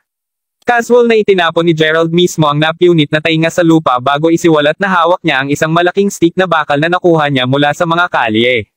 Sa isang solong bagsak sa ulo ng lalaki, agad siyang bumagsak sa lupa, nakakumbinsi habang lumalabas ang bula sa kanyang bibig. Ang pangalawang nakita nila kung gaano katindi ang pagdurusa ng kanilang kasama, ang natitirang mga kalalakihan ay kaagad na kinilabutan. Tungkol naman sa kanilang pinuno, mabilis siyang tumalon palabas ng kotse, isang nakakapangilabot na ekspresyon sa kanyang mukha. You fucking bastard! Gaano ka manggahas na sirain ang aming mga gawain? Humihingi ka lang ng kamatayan, hindi ba? Umungal ang lalaking mukhang mabangis habang inaalis niya ang isang punyal na nakadikit sa kanyang baywang. Bago magwelga ang pinuno, isa pa sa kanyang mga tauhan ay nainalas na ang kanyang sariling punyal, at kasalukuyang nagmamadali patungo kay Gerald upang saksakin siya. Gayunpaman si Gerald ay mas mabilis. Humawak sa tainga ng sumasalakay, pinilipit ito ni Gerald ng sobrang lakas, na naging sanhi pa ng paninigas na tunog na marinig ng isang bagong sigaw na pumuno sa hangin. Inuulit ang proseso, itinapon ni Gerald ang tainga bago ibasag ang stick sa gilid ng kanyang ulo. Naturally, eksaktong pareho ang reaksyon ng lalaking ito sa una. Ikaw ay bastard. Gang up sa kanya. Utos sa pinuno habang mabilis na kumaibat ang kanyang mga talukap ng mata. Kahit na ang pinuno ay tumimbang ng higit sa 100 kilo, ang kanyang mga paggalaw ay hindi gulong-gulong. Sa katunayan, siya ang pinakamabilis at pinakamatalino din sa kanyang mga tauhan. Nagcha-charge kay Gerald, tumalon siya sa ere, na naglalayong isang sipa na lumilipad sa ulo ni Gerald. Gayunpaman, nanatiling kalmado si Gerald habang hinahampas niya ang bakal na stick sa binti ng lalaki bago pa man siya makalapit kay Gerald.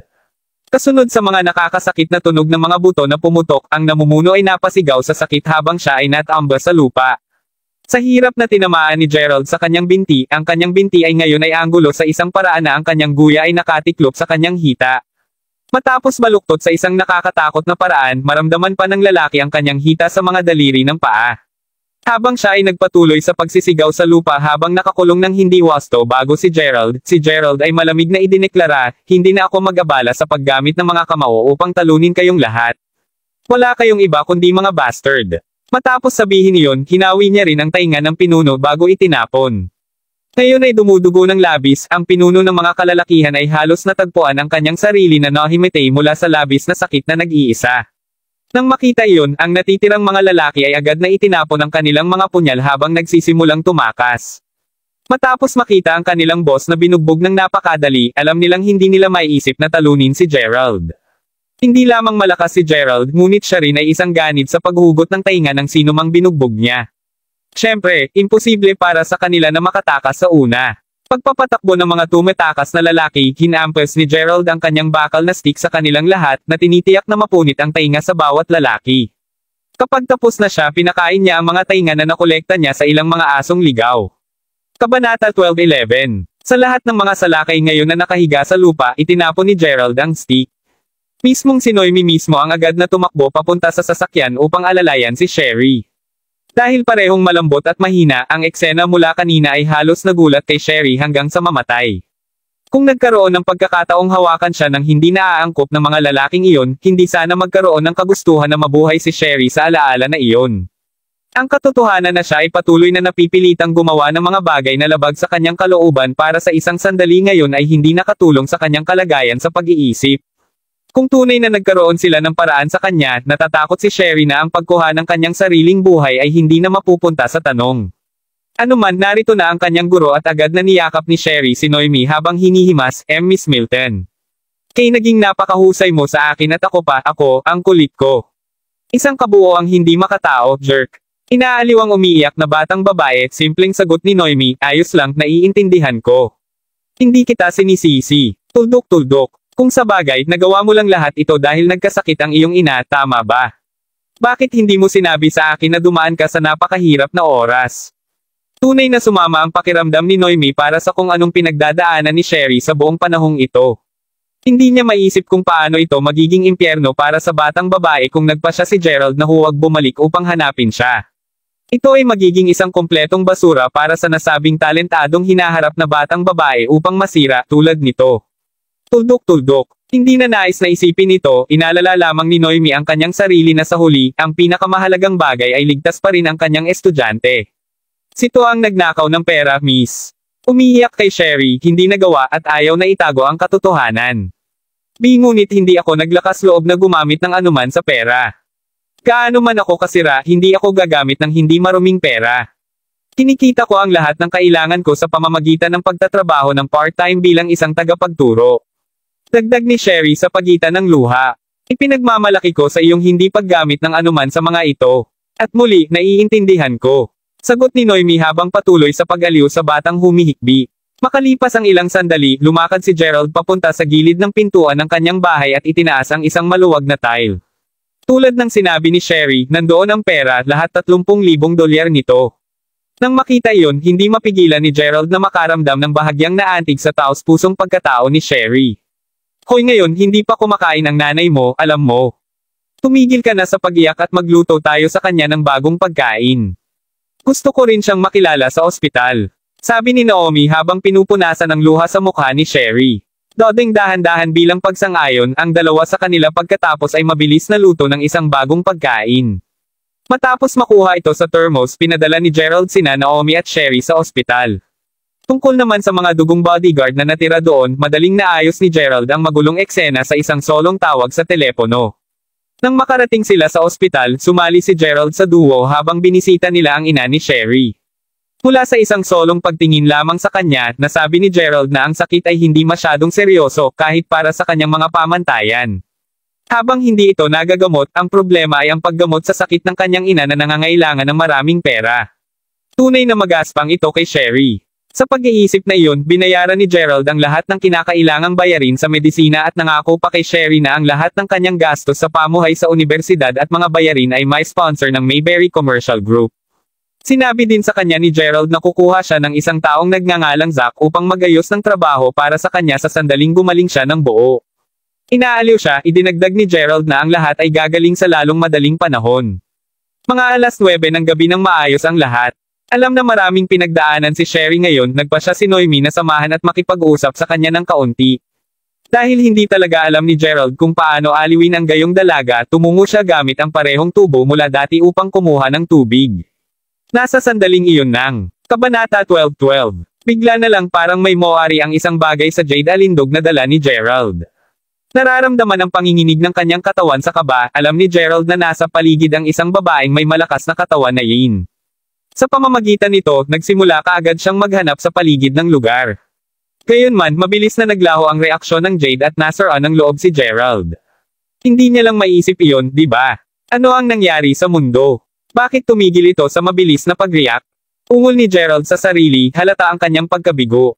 Dahil ang alindog ay napakalakas na nag-react kamakailan lamang, sinigurado ni Gerald sa kanyang sarili na ang reaksyon ay dapat na nabawasan mula nang ang babaeng may malakas na pangangatawan ay umalis sa lugar. Sa pag-iisip na iyon, binagsak ni Gerald ang ospital na aktibong tumingin sa paligid habang umaasa para sa isa pang reaksyon mula sa Jade. Gayunpaman, walang karagdagang reaksyon ang na-trigger. Sa oras na sumuko siya at bumalik sa silid ng ospital, isinara lamang ni Noemi ang pintuan sa likuran niya.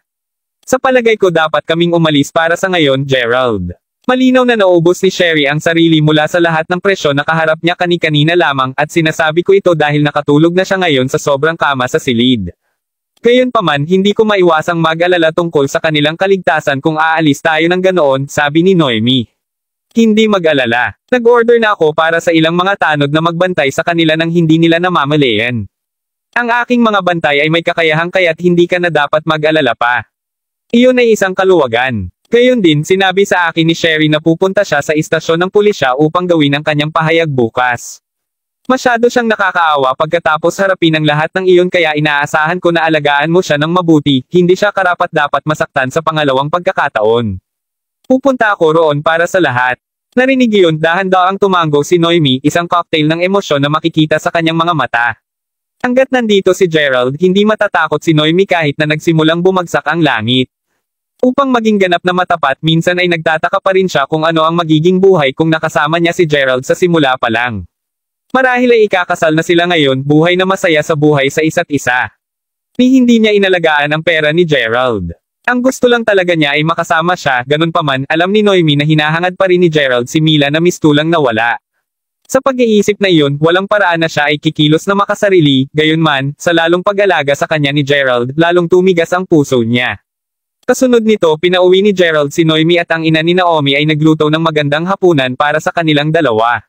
Umalis lamang si Gerald matapos kumain ng kanyang pangalawang lutong bahay na pagkain mula sa ina ni Noemi.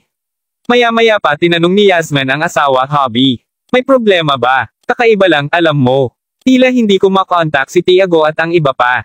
Gayon din mas maaga nang tumawag ako sa ospital, ang ina ni Sherry ay tila nasa gitna ng paglilipat. Sa oras na nakarating ako doon upang tingnan ang aking sarili, wala na siya sa iisang ward na. Ano pa ang nangyayari?" Banggol ng asawang si Yasmin na nakakunot ang noo. Kaya, marahil si Tiago at ang iba pa ay nasa labas na nagkakatuwaan.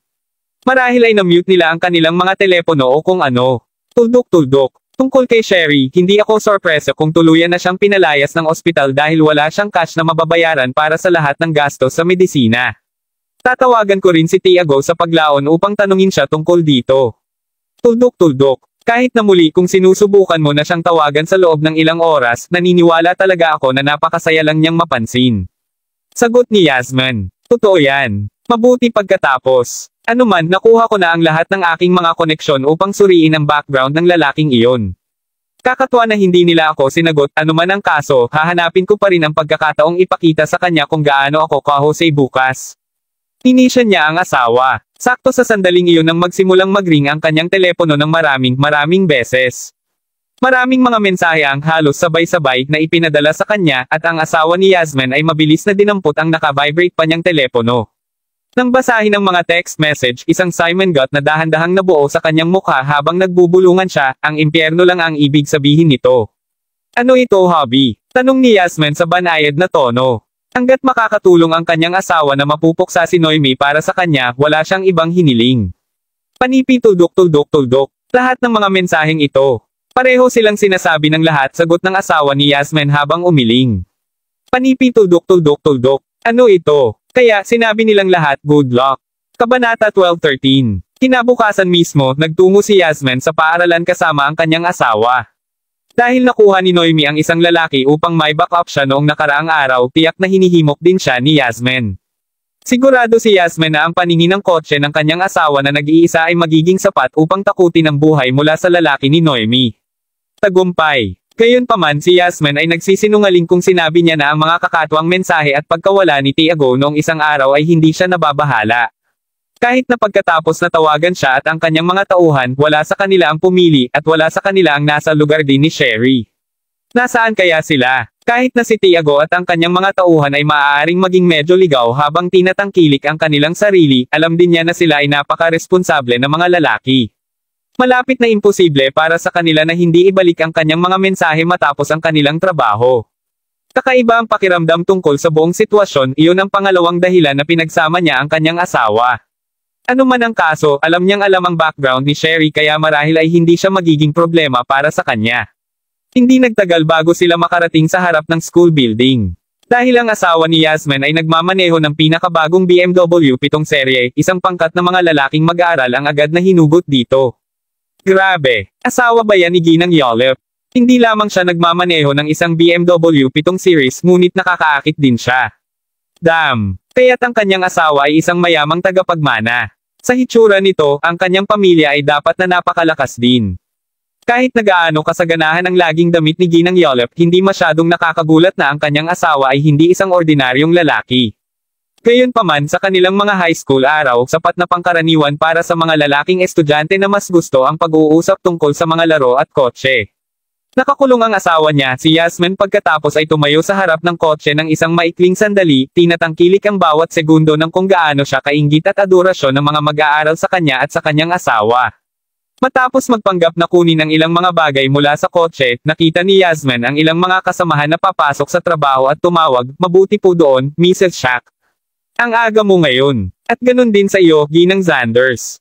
Nakikita ang nakangiting babae na tumatawag sa kanila, pagkatapos ay sumagot si Ginang Shaq, "Magandang araw din sa iyo, Mrs. Shaq. Asawa mo ba yan? Ang kotse na minamaneho niya ay mukhang bago. Malamang mahal ito." Kahit na ang lahat ay mukhang masigasig na tumugon sa pagbati ni Yasmin, sa kaloob-looban, lahat sila ay pantay na nababagabag. Bakit niya ipinagmamalaki ang lahat tungkol doon? Kaya paano kung mayroon siyang mayamang asawa at magandang kotse? Malaking bagay pa rin. Bakit laging may mas mabuting buhay ang ibang tao? Walang paraan na maaari tayong makipagkompetensya sa kanya. Naiisip ang ilan sa kanyang mga kasamahan na nagmumura sa kanya sa kanilang isipan ng lubos na panibugho. Habang ang mga babaeng guro ay nagpatuloy sa paglalagay ng isang masayang facade habang nakikipag-usap kay Yasmin, lumitaw ang ilang mga kasamahang lalaki ni Yasmin. Sa sandaling makita nila ang kotse, agad silang humanga. Ang isa sa kanila ay tuwang-tuwa na agad niyang sinabi, "Banal. Iyon ay isang BMW 7 Series. Ito ang pinakabagong modelo sa 2020 at bahagya itong ilang araw mula nang mailabas ito sa merkado." Ang astig. Matapos nilang ipagpatuloy ang pakikipag-usap kay Yasmin at ng kanyang asawa ng ilang sandali, ang isa sa mga babaeng guro sa wakas ay natagpuan ang sarili na hindi na niya mapigilan habang tinanong niya, "Kailan ka malayang mailabas kami sa isang pagsakay sa kotse, Ginang Yolep?" "Bakit, anumang oras, syempre. Saan mo gustong pumunta? Ang aking asawa ay maaaring maging aming driver." Nakangiting sagot ni Yasmin. "Napakabait mo po, Ginang Yolep. Magpapasalamat muna ako sa iyo noon. Natutuwa lang ako na sa wakas ay napagtanto mo kung gaano ako kagaling sa isang tao. Habang alam kong nahihirapan akong makitungo minsan, ngunit sa pangkalahatan ako ay isang napakabait na tao sa mga malalapit sa akin. Ito lang ang paraan ng prangka kong pagkatao. Hindi tulad ng isang napaka-peking guro syempre. Alam mo, ang bahay na binili niya malapit sa aming paaralan ay umaabot ng 150 parisukat na paa. Malinaw na kung saan siya nakuha ng pera upang mabili ang bahay na iyon na binigyan ng kasalukuyang katayuan sa pananalapi." Sagot ni Yasmin. "Hindi ko alam. Siguro nakakita lang siya ng mayamang asawa." Sabi ng isa sa mga lalaking guro. "Ha, siya ba? Sabihin ko sa iyo, nasuri ko na ang record ng bursary dati at nakita ko na ang hitsura ng asawa niya." Sagot ni Yasmin. Ano ang hitsura niya? Panipi. Kabanata 12:14. Ang pagsasabi na tumingin siya sa ibaba average ay isang labis na pahayag para sa kanya. Sa pag-iisip na iyon, paano siya maaaring mayaman? Marahil ay isa lamang siyang regular na manggagawa sa kung saan. Alam na, hindi sigurado si Yasmin na ang gayong tao ay hindi may kumpara sa kanyang asawa. Bago pa man makapagreaksyon ang sinuman sa kanyang mga kasamahan, isang grupo ng mga mag-aaral ang nagsimulang mag-aralgal mula sa asol. Ang ilan ay nagsisisigaw ng napakalakas na tila malapit na silang himitean.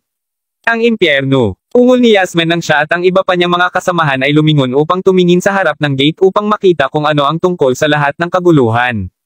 Ang pangalawang nakita nila kung ano ang sinisigaw ng mga mag-aaral, gayunpaman, agad na nanlaki ang mga mata ng grupo ng mga guro bago nagmura ng malakas sa pagkabigla. Si Yasmin, sa partikular, ay tila mas flabbergasted kaysa sa iba pa na tinatakpan ang kanyang bibig sa pagtataka. Anong cool na kotse? Sigaw ng lahat sa parehong pagkabigla at pagkamangha. Ang cool na kotse na tinukoy nila ay nagkakahalaga ng milyon-milyong dolyar. Sa katunayan, masasabing daang beses itong mas cool kaysa sa isang Lamborghini sports car. Ang kotse mismo ay dahan-daang nagmamaneho mula sa compound ng paaralan patungo sa pangunahing gusali ng paaralan. Hindi man alintana ang mga panuntunan sa paaralan na nagsasaad na ang mga mag-aaral ay hindi pinapayagan na dalhin ang kanilang mga telepono sa paaralan. Ngayon, lahat sila ay agad na nagsimulang mag-snap ng mga larawan ng mamahaling hitsura ng kotse. Ito ay isang Lambo. $1 milyong na Lambo. Nauutal na asawang si Yasmin nang bumagsak ang panga. Kaninong kotse iyon? Asawa ba ito ng isa sa mga guro? O marahil isa sa mga ama ng mga mag-aaral? Dagdag pa ng isa sa mga lalaking guro na gulat pa rin sa paningin. Kung tama ako, kung gayon ang kotseng iyon doon mismo ay may limitadong edisyon. Mayroong mas mababa sa 100 mga kotse para sa modelong ito sa ating bansa, alam mo. Sigaw ng isang dalubhasa sa sasakyan mula sa loob ng karamihan ng tao. Sa lahat ng mga nangyayari, mabilis na naging maasim ang ekspresyon ni Yasmin. Naturally, ito ay dahil ang pansin ng pansin sa BMW 7 serye ng kanyang asawa ay ninakaw ng iba pang kotse. Panipi tuldok. Dahil alam mo maraming tao hindi mo mahulaan kung sino ang driver ng kotseng iyon, hobby. Tanong ni Yasmin. Narinig iyon, ang iba pang mga babaeng guro ay agad na nagselos. Kung tutuusin, mas alam nila kaysa mag-aalinlangan kung gaano kalakas ang asawa ni Yasmin. Panipi tuldok. Kaya habang alam ko ang maraming mayayamang negosyante sa Mayberry, ang ilang mga rehiyon ay hindi ko pa rin maaabot. Ano man sa sandaling makita ko ang mukha ng driver, maaari kong malaman kung sino siya. Dalhin mo sa akin ang aking name card, Yasmin. Sagot ng asawa habang inaayos ang suit. Kagad, hobby. Sabi ni Yasmin habang masaya siyang bumalik sa kanyang sasakyan upang kunin ang kanyang card ng pangalan. Bago niya buksan ang pinto ng kanyang kotse, gayunpaman, tiniyak niya na tumingin sa mga babaeng kasamahan niya bago sabihin, palaging ganito ang mga negosyante, alam mo ba? Likas sa kanila na nais na makipagpalitan ng mga name card sa iba, lalo na kapag ang kabilang partido ay isang may karanasan na direktor. Pagkatapos ng lahat, maaari itong magdala ng negosyo sa kanila kahit na hindi ko inaasahan ang alinman sa inyo na maunawaan. Naturally, ito ay nakagulo sa iba pang mga babaeng guro. Anuman ang kotse sa wakas ay tumigil sa paggalaw ng pumarada ito sa tabi mismo ng BMW 7 Series. Ang atensyon ng lahat ay nasa kotse na at kapwa mga guro at mag-aaral na humawak ng hininga, sabik na alamin kung sino ang may-ari ng kotse. Makalipas ang ilang sandali, ang pinto ng kotse ay binuksan, at palabas ng hagdan ang isang binata na may kanang kamay sa kanyang bulsa. Kasabay nito, binuksan din ang pintuan sa tapat ng upuan ng driver at isang babaeng napakaganda ngunit pamilyar na hitsura ang lumabas. Sa sandaling nakita ni Yasmin ang duo na lalabas lamang ng kotse, ang card ng pangalan sa kanyang kamay ay agad na kumalabog sa lupa. Nanginginig ang kanyang buong katawan, nararamdaman ni Yasmin na para bang ang kanyang kaluluwa ay dinurog ng isang napakalakas na kidlat. Ang kanyang isipan ngayon ay ganap na blanko, ang kasalukuyang sitwasyon ay parang halos panaginip. Habang si Yasmin ay parang mahimatay na siya, marami sa iba pang mga mag-aaral at guro ay sumisigaw ngayon. Miss Naomi, ikaw. Kabanata 12:15. Totoo sa kanilang mga salita, ang duo na bumabalang ng kotse ay tunay na sina Gerald at Naomi. Alam yun, naramdaman ni Yasmin na parang ang kanyang buong mundo ay napabaliktad lamang. Pagkatapos ng lahat, ipinapalagay niya na dahil marahil ay walang sino mang may kakayahang suportahan siya, madali siyang mapupuksa ng asawa niya. Habang totoo na nakilala niya si Gerald kahapon, simpleng inisip ni Yasmin na siya ay isang ordinaryong tao na maghahirap ng husto sa kanyang kamay ngayon. Hindi niya akalain na magiging ganito kadumi siya. Ngayon pawis na pawis at tunay na hindi sigurado sa kung ano ang susunod na gawin, ang kanyang puso ay lumaktaw ng matalo sa sandaling nakita niya ang isang kotse ng pulisya na nagmamaneho papasok sa paaralan. Bagaman mayroon lamang 2 mga opisyal ng pulisya noong araw, 4 sa kanila ang lumabas sa kotse ngayon. Ang pag-scan sa karamihan ng tao, ang isa sa mga opisyal ay sumulyap kay Yasmin bago sinabi, "Magandang araw, Miss Milton," at nakikita kong narito rin si Miss Yolep. Nagkaroon ng kaunting pag-unlad sa kaso. Bakit hindi natin talakayin ito sa tanggapan ng punong guro? Fine by me. Sumagot si Yasmin, ang kanyang gut ay nagsasabi sa kanya na mayroong mali na mali. Sa sandaling nasa opisina na sila, ang nakakaipit na kapaligiran doon ay nagdulot ng labis na kakulangan sa ginhawa kay Yasmin. Kung sa bagay, lahat ng iba ngayon ay nakatingin sa kanya. Panipi tuldok. Nakatanggap kami ng mga bagong katibayan tungkol sa pagnanakaw, at pagkatapos ng ilang paghuhukay, nakakita kami ng isang bagong lead. Tila, may isang taong pinipilit ang isang mag-aaral na kumilos para sa kanilang ngalan at sa labis na malupit na paraan din. Ipinaliwanag ang isa sa mga opisyal sa punong guro. Salamat sa iyong pagsusumikap, mga opisyal. Narinig iyon, ang mukha ni Yasmin ay naging mas mapula habang ang kanyang puso ay lumaktaw ng isang pintig. Huminga, lumingon siya at tumingin sa asawa, isang malinaw na senyales na humihingi siya ng tulong sa kanya. Gayunpaman, sa sandaling umatras siya, sa wakas ay napagtanto ni Yasmin kung saan nagmula ang kanyang pakiramdam ng kawalang kapanatagan. Alam ng asawa ni Yasmin na sa katunayan ay hindi na siya maaaring makasama pa sa bagay na ito. Ang binata na kasalukuyang nakatayo sa harap niya. Ang kanyang background ay tiyak na hindi isang simple, at sa pag-iisip na iyon, ang kanyang asawa ay mas nakakaalam kaysa sa hominin ang ganoong tao. Alam din niya na kung magpapatuloy siya sa pagtulong kay Yasmin, hindi siya makakalayo ng madali. Bagaman matapat niyang nais na tumakbo lamang sa labas ng opisina sa sandaling iyon, alam niya na ang ilang mga security guard ay kasalukuyang nagpapatrolya sa labas mismo ng pintuan ng opisina. Habang nagpapatuloy siya sa pag-iisip tungkol sa kung ano ang susunod na dapat niyang gawin, ang isa sa mga opisyal ay kumuha ng isang warrant at ipinakita ito kay Yasmin. Miss Yolep, hinala namin na ikaw at ang asawa mo ay nasangkot sa isang krimen. Sa pag-iisip na, mangyaring sundan kami pabalik sa istasyon para sa karagdagang pagtatanong. Labis na natigilan ng marinig iyon, agad na sumagot ang asawa ni Yasmin, "Wala ito sa aking negosyo. Ang babaeng iyon ang namamahala sa buong bagay. Hindi talaga ako kasali dito." Kasunod nito, agad niyang binuksan ang pinto ng opisina at tinangkang tumakas. Naturally, agad siyang nahuli ng isa sa mga security guard na nagpapatrolya pa rin sa labas ng opisina. Nang marinig iyon, agad na nagsimulang sumisigaw si Yasmin sa siklab ng galit bago subukang makatakas din. Alam niya para sa isang katotohanan na kung sila ay napatunayang nagkasala sa gawa, kung gayon hindi sila palayain ng hindi bababa sa 20 taon. Sa pag-iisip na iyon, nagawa niyang mailabas ang mga gwardya na abala pa rin sa pag-pin down ng kanyang asawa. Wala sa kanila ang inaasahan na mauubusan din siya.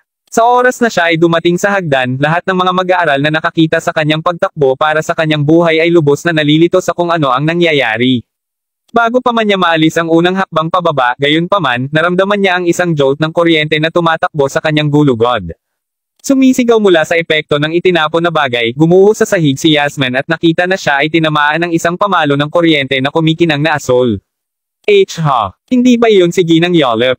Diyos ko, bakit nila siya sinusubukan na hulihin? Habang ang mga kasalukuyang mag-aaral ay agad na natatakpan ng kanilang mga bibig habang humihiya ng paatros, si Gerald mismo ay nagjogging papunta sa kung saan kasalukuyang nakahiga si Yasmin. Nang makita na ang iba pang mga opisyal ay nasa malayo pa rin, yumuko si Gerald at binigla siya ulit ng electric rod bago pa sila dumating, pinadala ang babae na walang malay. "Kung hindi dahil sa aming kasalukuyang lokasyon, inaasahan kong alam mo na nap-unit kita sa 1,000 piraso sa ngayon." Ungol ni Gerald habang itinapon ang tungkod sa tagiliran. Sa kanyang galit ngayon, hindi siya tunay na magiging Gerald kung hindi niya tinatrato ang isang malupit na babae tulad ni Yasmin sa katulad na ginawa niya sa babaeng iyon sa Lugaw City.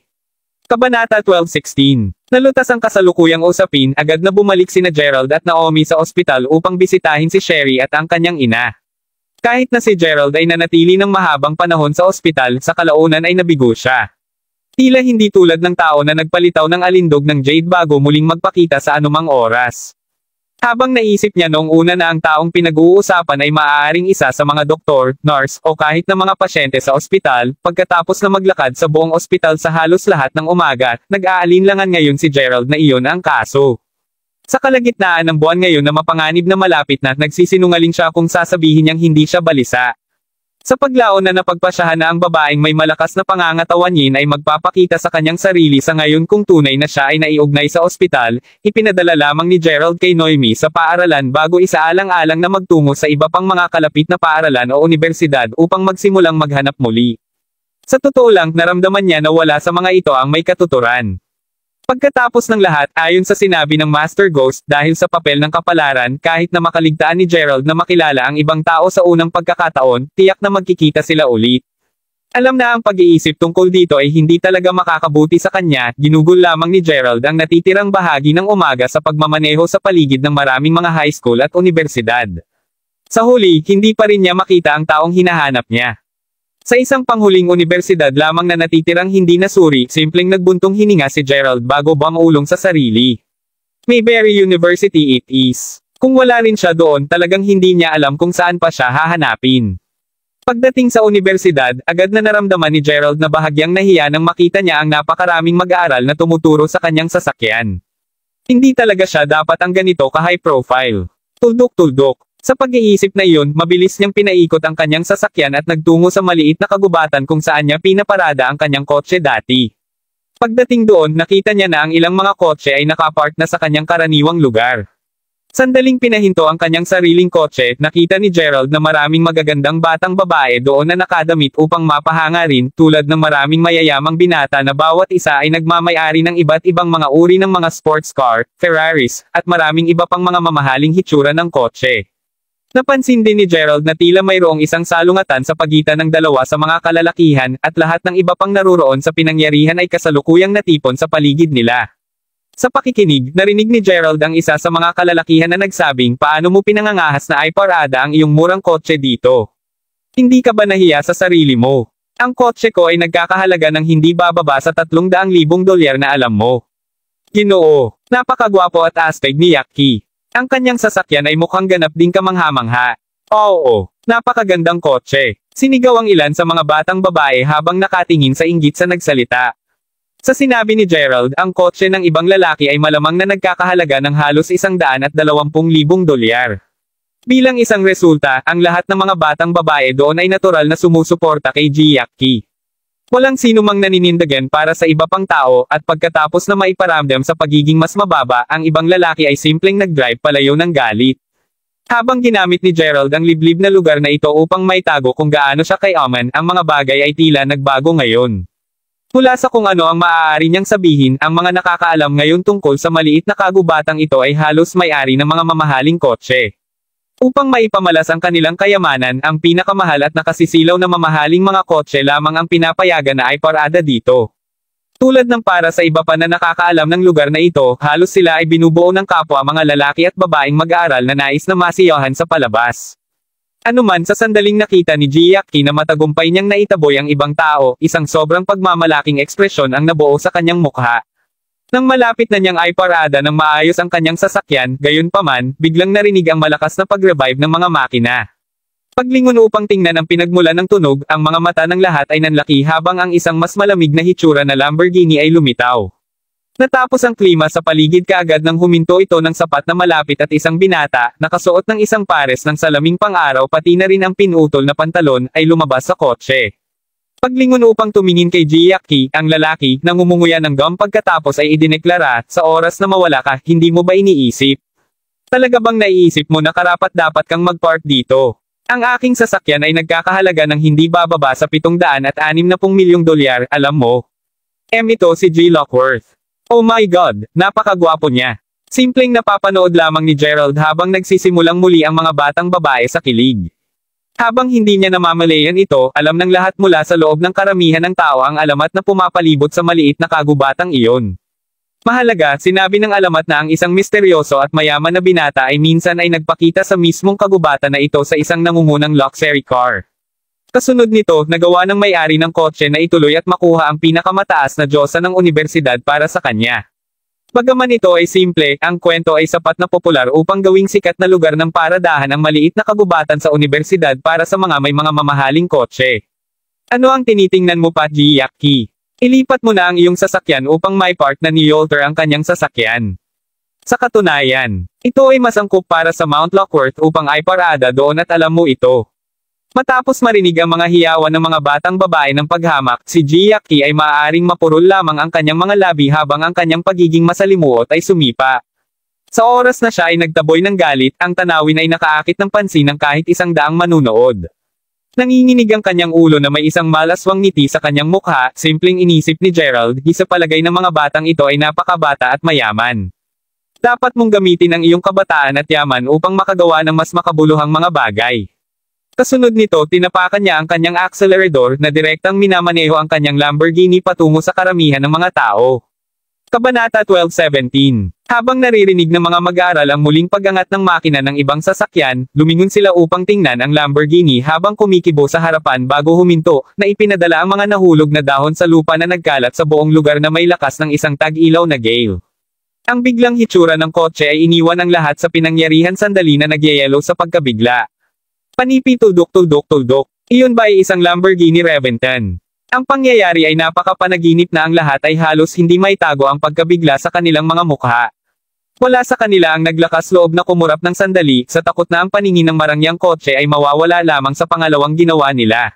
Hindi lamang ang limitadong edisyon na Lamborghini Reventon ay isang kotse na nagkakahalaga ng hindi bababa sa 2,600,000 dolyar, ngunit ayon sa lokal na alamat, ang misteryosong mayaman at binata ay paunang nagmamay-ari ng isang katulad na kotse. Ngayon na ang tukoy na kotseng iyon ay dumating sa tukoy na lokasyon na ito, nararamdaman ng mga naruroon na buhayin nila ang alamat na patuloy na pinag-uusapan ng lahat. Wala sa kanila ang totoong inaasahan na masasaksihan ang kotse para sa kanilang sarili, na ang dahilan kung bakit lahat sila ay natigilan sa paningin nito. Si J. Lockworth mismo ay naiwan ng tulala. Gayunpaman, mabilis siyang nakabawi at nalaman na dapat niyang aminin ang pagkatalo sa oras na ito. Ang kotseng iyon. Ito. Napakamarangya. Naisip ni Yolter sa sarili bago kaagad itaboy ang kanyang sasakyan palayo sa parking space upang doon ay parada ni Gerald ang kanyang sasakyan. Matapos ay parada ang kanyang kotse sa kanyang dating lugar, agad na nagsisigawan ang mga batang babae ng hysterically kasama ang marami sa kanila na nakalagay ang kanilang mga kamay sa kanilang mga bibig at ang natitira ay nakatikip sa kanilang mga pisngi habang si Gerald ay lumabas mula sa kanyang kotse. Ang lahat ng ito ay sobrang kamangha-mangha para sa kanila upang manatiling kalmado. Hoy, kuya, ano ang numero ng iyong telepono? May girlfriend ka ba, kuya? Habang ang mga batang babae doon ay nagsimulang mag-abay sa paligid ni Gerald, ang iba pang mga mayayaman ay mabilis na nagsimulang magtungo sa kanilang sariling mga kotse, na may balak na itaboy sila palayo sa lugar, habang sumisigaw, "Kami ay magpapahinga ngayon, kapatid. Hawakan mo." Sigaw ni Gerald sa isang malamig na boses nang lumingon ito sa kanila.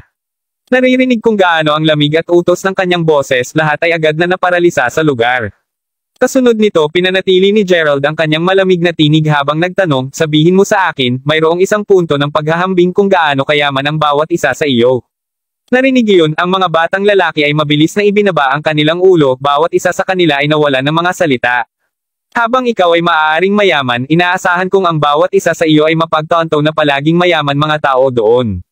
Sa pag-iisip na iyon, dahil palaging may magiging isang mas mayaman kaysa sa iyo, bakit ka pa mag-abala sa paghahambing sa una?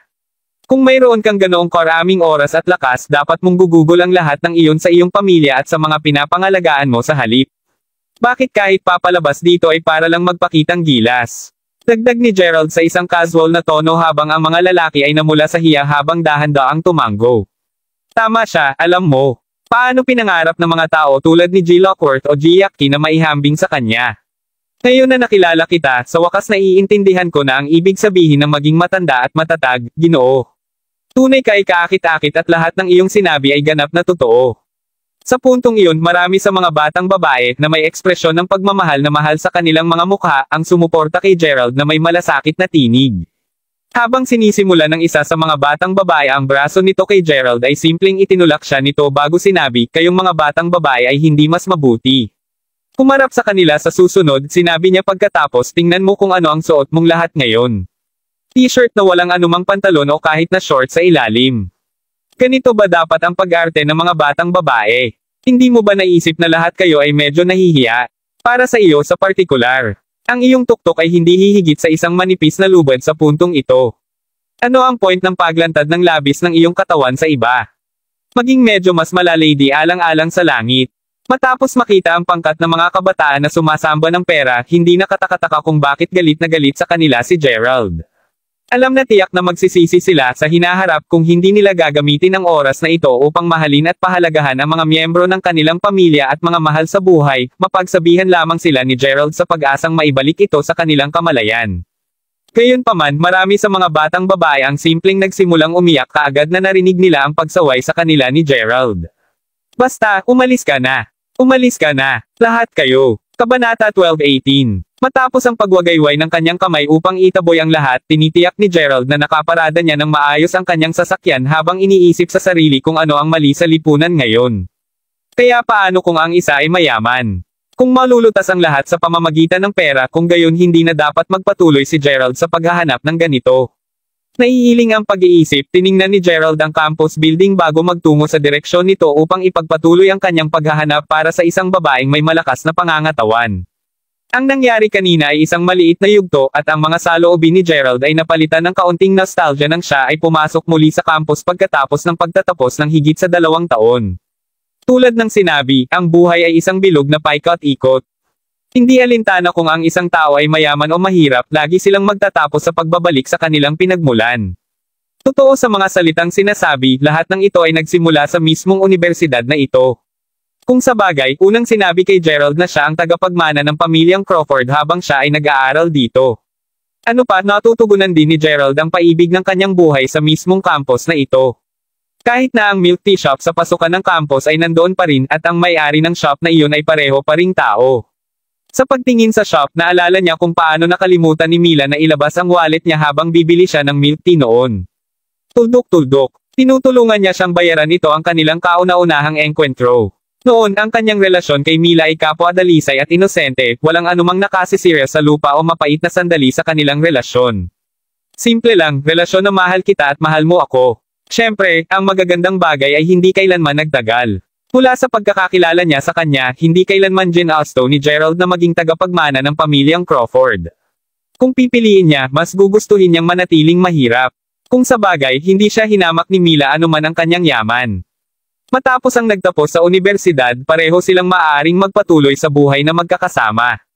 Matapos makakuha ng mga trabaho at mangolekta ng sapat na pera, maaari pa nilang buksan ng magkasama ang isang milk tea shop. Sa puntong iyon, tiyak na nakakakuha sila ng sapat upang magpakasal at magsimula ng isang magandang pamilya na magkasama, lahat ay napunta ng perpekto. Sa pag-iisip tungkol dito, hindi mapigilan ni Gerald na ngumiti ng bahagyang mapait. Pagkatapos ay muli, walang paraan na ang nakaraan sa kanya ay maaaring mahulaan na ang lahat ng ito ay mangyayari. Habang nagpatuloy sa pagiging malalim ng pag-iisip, bigla niyang narinig ang isang boses na sumisigaw, "Hoy dyan, gwapo. Nakatayo ka ng gulugod doon sa isang magandang 5 minuto, alam mo ba? Ayos ka lang." Paglingon sa kung sino ang tumawag sa kanya, sinalubong si Gerald nang makita ang isang nakangiting batang babae na may nakapusod na hairstyle na kasalukuyang kumakaway sa kanya. Nabigla sa bigla ang tanong, nagawa lang ni Gerald na sabihin, ikaw, kailangan mo ng isang bagay mula sa akin." Narinig iyon, simpleng tumawa ng malakas ang dalaga. Paano kalokohan sa kanya na nakatayo roon sa isang gulugod sa sikat ng araw? Tuldok-tuldok. Nagtataka siya kung ano ang maaaring naiisip niya. Sa gayon, kami ng aking mga kasama sa silid ay nagpaplano na kumuha ng litrato ng magkasama sa tabi ng lawa. Kita nyo, naghahanap ako para sa isang makakatulong sa paglitrato sa amin. Dahil ikaw ang unang taong nakabanggaan ko habang naghahanap sa paligid, nagtataka ako kung nais mong kunan ng larawan kami, gwapo. Tinanong ng dalaga na interesado na kay Gerald nang una siyang makita mula sa malayo habang inaabot ang kamera sa kanya. Hindi may kakaila, kung tutuusin, si Gerald ay may kaakit-akit na hitsura. Sure I guess. Sagot ni Gerald habang kinukuha ang kamera mula sa kanya. Nang makita na hindi ito isang partikular na mahirap na kahilingan upang magsimula, nahirapan si Gerald na tanggihan siya. Ayos lang. Gayon din, mangyaring maging maingat sana. Napakamahal na kamera. Sa palagay mo alam mo kung paano ito patakbuhin?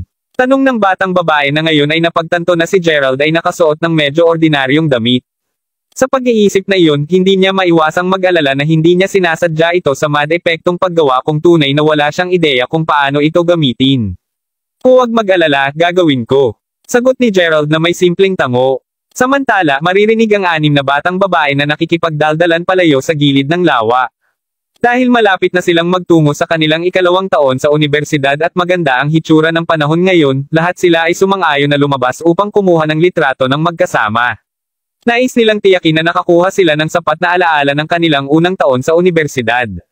Habang maraming mga tao ang namamasyal sa paligid ng lawa, lahat sila ay tila mag-asawa, at marami pa nga ang kumikilos ng malapit sa pamamagitan ng pagkakayakap sa isa't isa sa publiko.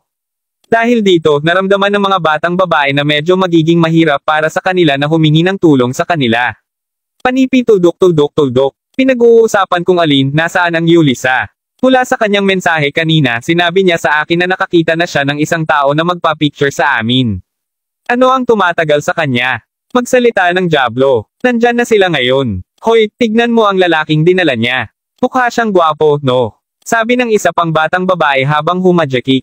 Gwapo. Siya. Sa palagay ko mukhang ordinaryong siya. Sagot ng pangatlong babae habang umiling. Tama na. Ano ba ang iniisip ninyong mga babae? Tandaan, siya ay naging mabait upang matulungan kaming makunan ng aming mga larawan kaya't dapat kami ay maging magalang at magalang sa kanya. Sabi ng isang batang may buhok na nakatayo sa gitna mismo ng pangkat na nakangiti. Kabanata 12:19. Narinig iyon, tiniyak ng mga batang babae na magpasalamat muna kay Gerald sa oras na malapit na siya sa kanila. Kahit na noong ginawa nila ito, gayunpaman, nakaramdam pa rin ng konting absent mind si Gerald. Pagkatapos ng lahat, siya ay patuloy na binobohan ng mga nostalgic na alaala niya noong siya ay nag-aaral pa rin dito. Maya-maya, kumalas si Gerald dito at pumwesto bago sinabi, "Bueno, kukunan ko na ako ng litrato kung handa na kayong mga babae. Lahat tayo ay mabuting pumunta." Sinabi ng mga batang babae pagkatapos ng pagkuha sa iba't ibang mga poses habang tumatawa sila sa kanilang sarili. Pagkuha ng kumpirmasyong kailangan niya, dahan-dahang itinaas ni Gerald ang kamera. Sa sandaling natitiyak niya na ang lahat ay nasa loob ng larawan, sinabi niya pagkatapos, "Sige, sa bilang ng 1, 2, 3, fuck." Sa labas ng asol, biglang lumuwa si Gerald sa parehong sorpresa at kaguluhan na nagresulta sa pagkahagis ng kamera sa hangin. Sa oras na napagtanto ng lahat na may kaugnayan kung ano ang nangyayari, ang kamera ay nakabangga sa lupa. Sa lens nito na bahagyang basag at ilang dagdag na clunks na nagmumula sa loob ng kamera, lahat ay medyo nakatiyak na ang ilang mga sangkap sa loob ng aparato ay nasira. Anuman ang mga aksyon ni Gerald ay nagmula sa katotohanan sa sandaling iyon, bigla niyang naramdaman ang isang labis na kakaibang pakiramdam sa kanyang puso. Hindi lamang iyon, ngunit nakatiyak din siya na naramdaman niya ang reaksyon ng Jade Charms habang nakatuon pa rin ang kanyang pinakahirap na kunan ng larawan, ilang segundo lang ang nakakaraan. Ang ibang oras lamang na naramdaman niya ang ganoong paraan ay noong una niyang makilala si Condry. Paglingon muli sa mga batang babae, sigurado si Gerald na ang kanyang unang pagkabigla ay na-trigger ng una niyang bigyang pansin ang babaeng may buhok na nakatayo sa gitna ng grupo, si Aura, habang nagbibilang pa siya kanina. Walang duda tungkol dito ngayon. Tiyak na siya ang pangalawang batang babae na may malakas na pangangatawan na kailangan niyang hanapin. Tulad ng naunang sinabi ng Master Ghost, ang mga yins at yang ay madaling kapitan ng akit sa bawat isa, lalo na kapag malapit sila. Kung ang mga magkasalungat na ito ay masyadong malapit sa bawat isa, tiyak na magkakaroon sila ng enkwentro sa bawat isa. Ano man ang kaso, alam ni Gerald na tama ang kanyang napiling pagpili sa pamamagitan ng paghanap din ng dalaga sa kanyang dating universidad. To think na ang hinahanap niya ay nag-aaral sa Mayberry University sa buong oras na ito. Kahit na si Gerald ay nagbubuntong hininga, ang iba pang mga batang babae ngayon ay pantay na napatahimik. Sa kanilang mga panga na malawak na nakanganga, lahat sila ay nakatingin sa sobrang takot sa kamera na nakahiga pa sa lupa. Ang kamera lamang ay nagkakahalaga ng humigit kumulang $7,600. To think na itapon lang ng lalaking ito sa hangin ng ganyan. Naturally, si Yulisa ang unang taong nag-react habang sumisigaw, ano? Tandang padamdam, panipi. Umiikot na ngayon ang buong mundo niya nang dumilim ang paningin niya sa pagkabigla. Pagkatapos ng lahat, ang kamera ay hindi kahit kanya upang magsimula. Ito ay isang nirentahang kamera, at sa ngayon ay nasa Siren na, tiyak na siya ang kailangang magbayad para sa gastos sa pagkukumpuni nito. Ikaw ay isang butas. Ano ang iniisip mo sa pagkahagis lamang ng aming kamera sa hangin ng ganyan? Angal ni Yulisa nang sumugod siya kay Gerald bago siya itulak sa sobrang galit. Siyempre, ang iba pang mga batang babae ay pantay na galit sa kanya. Pagkatapos ng lahat, ito ay dapat maging isang masayang okasyon at handa silang lahat na kunan ng litrato ang mga ito upang gunitain ang kaganapan din. Kahit sino ay magagalit sa isang bagay na hindi inaasahan tulad ng nangyayari. Habang siya ay tiyak na mukhang hindi niya makakamit ang anumang bagay sa kanyang buhay, tiyak na siya ay isang pro sa pagkasira ng mga bagay. Seryoso man, Yulisa. Paano mo magagawang makahanap ng katulad nito na makukuhanan ng litrato? Tandang padamdam. Ungol ng isa sa mga batang babae habang lahat sila ay papalit-palit ng tingin kay Gerald. Ano man ang kaso, mukhang si Yulisa na handa niyang lumuha kahit anong segundo.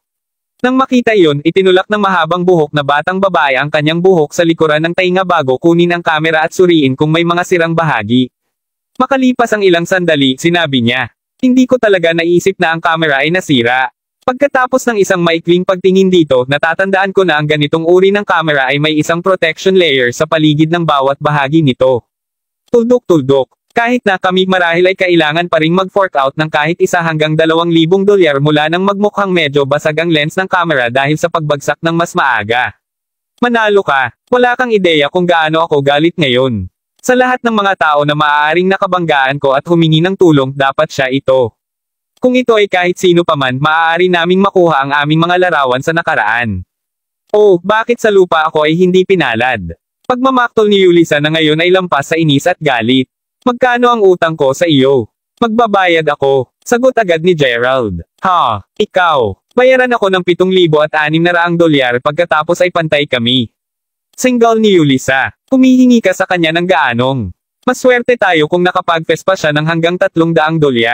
Gaano talaga tayo kamalas? Single ng iba pang mga batang babae.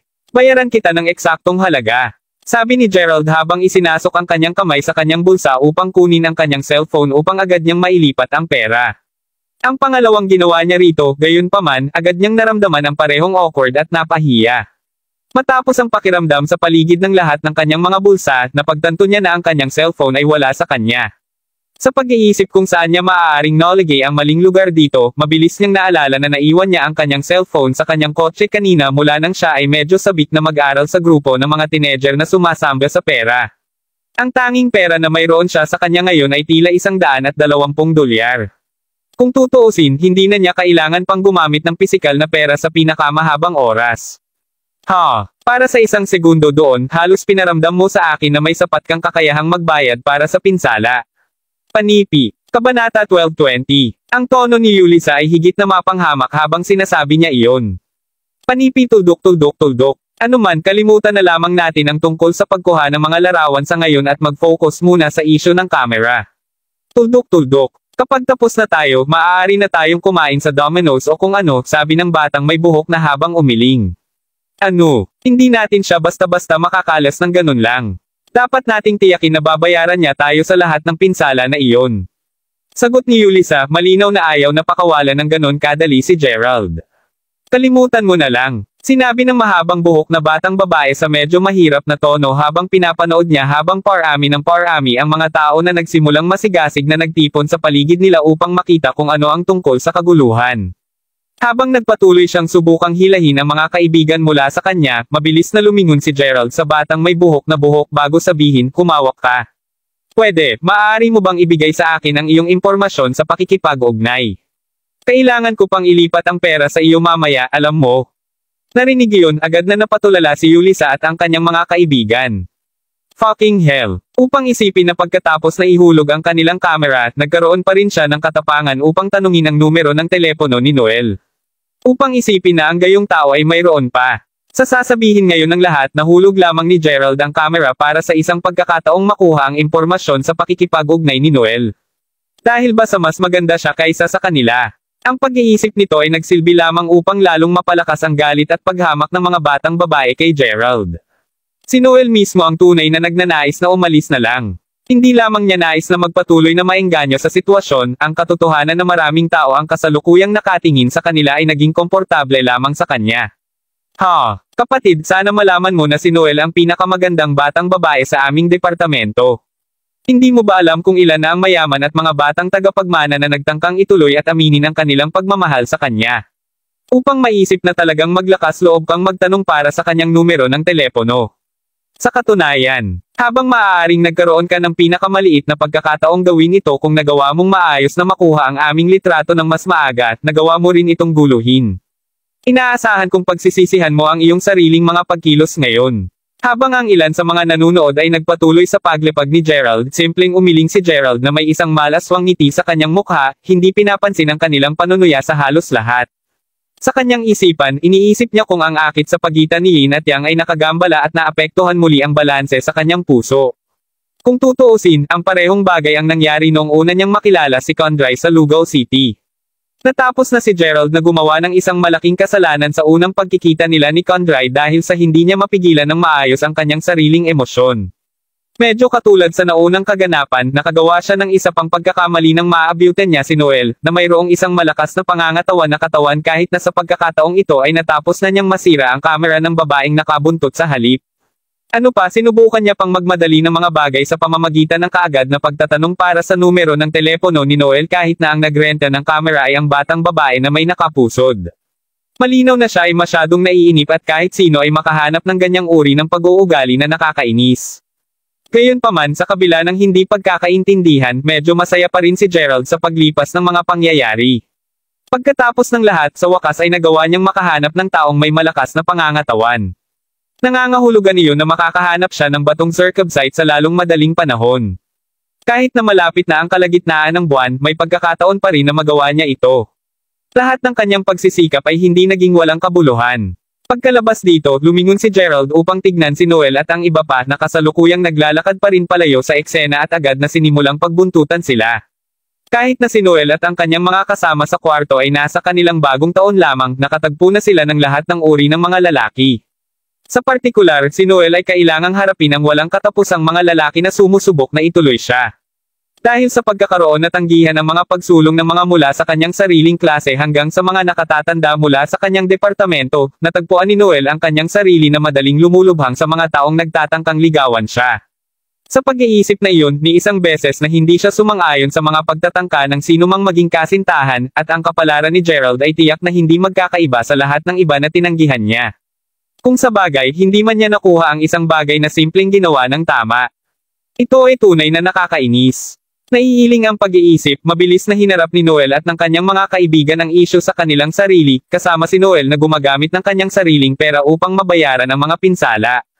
Kasunod nito, ang grupo ng mga batang babae ay nagtungo kay Domino's upang makagat ng mabilis.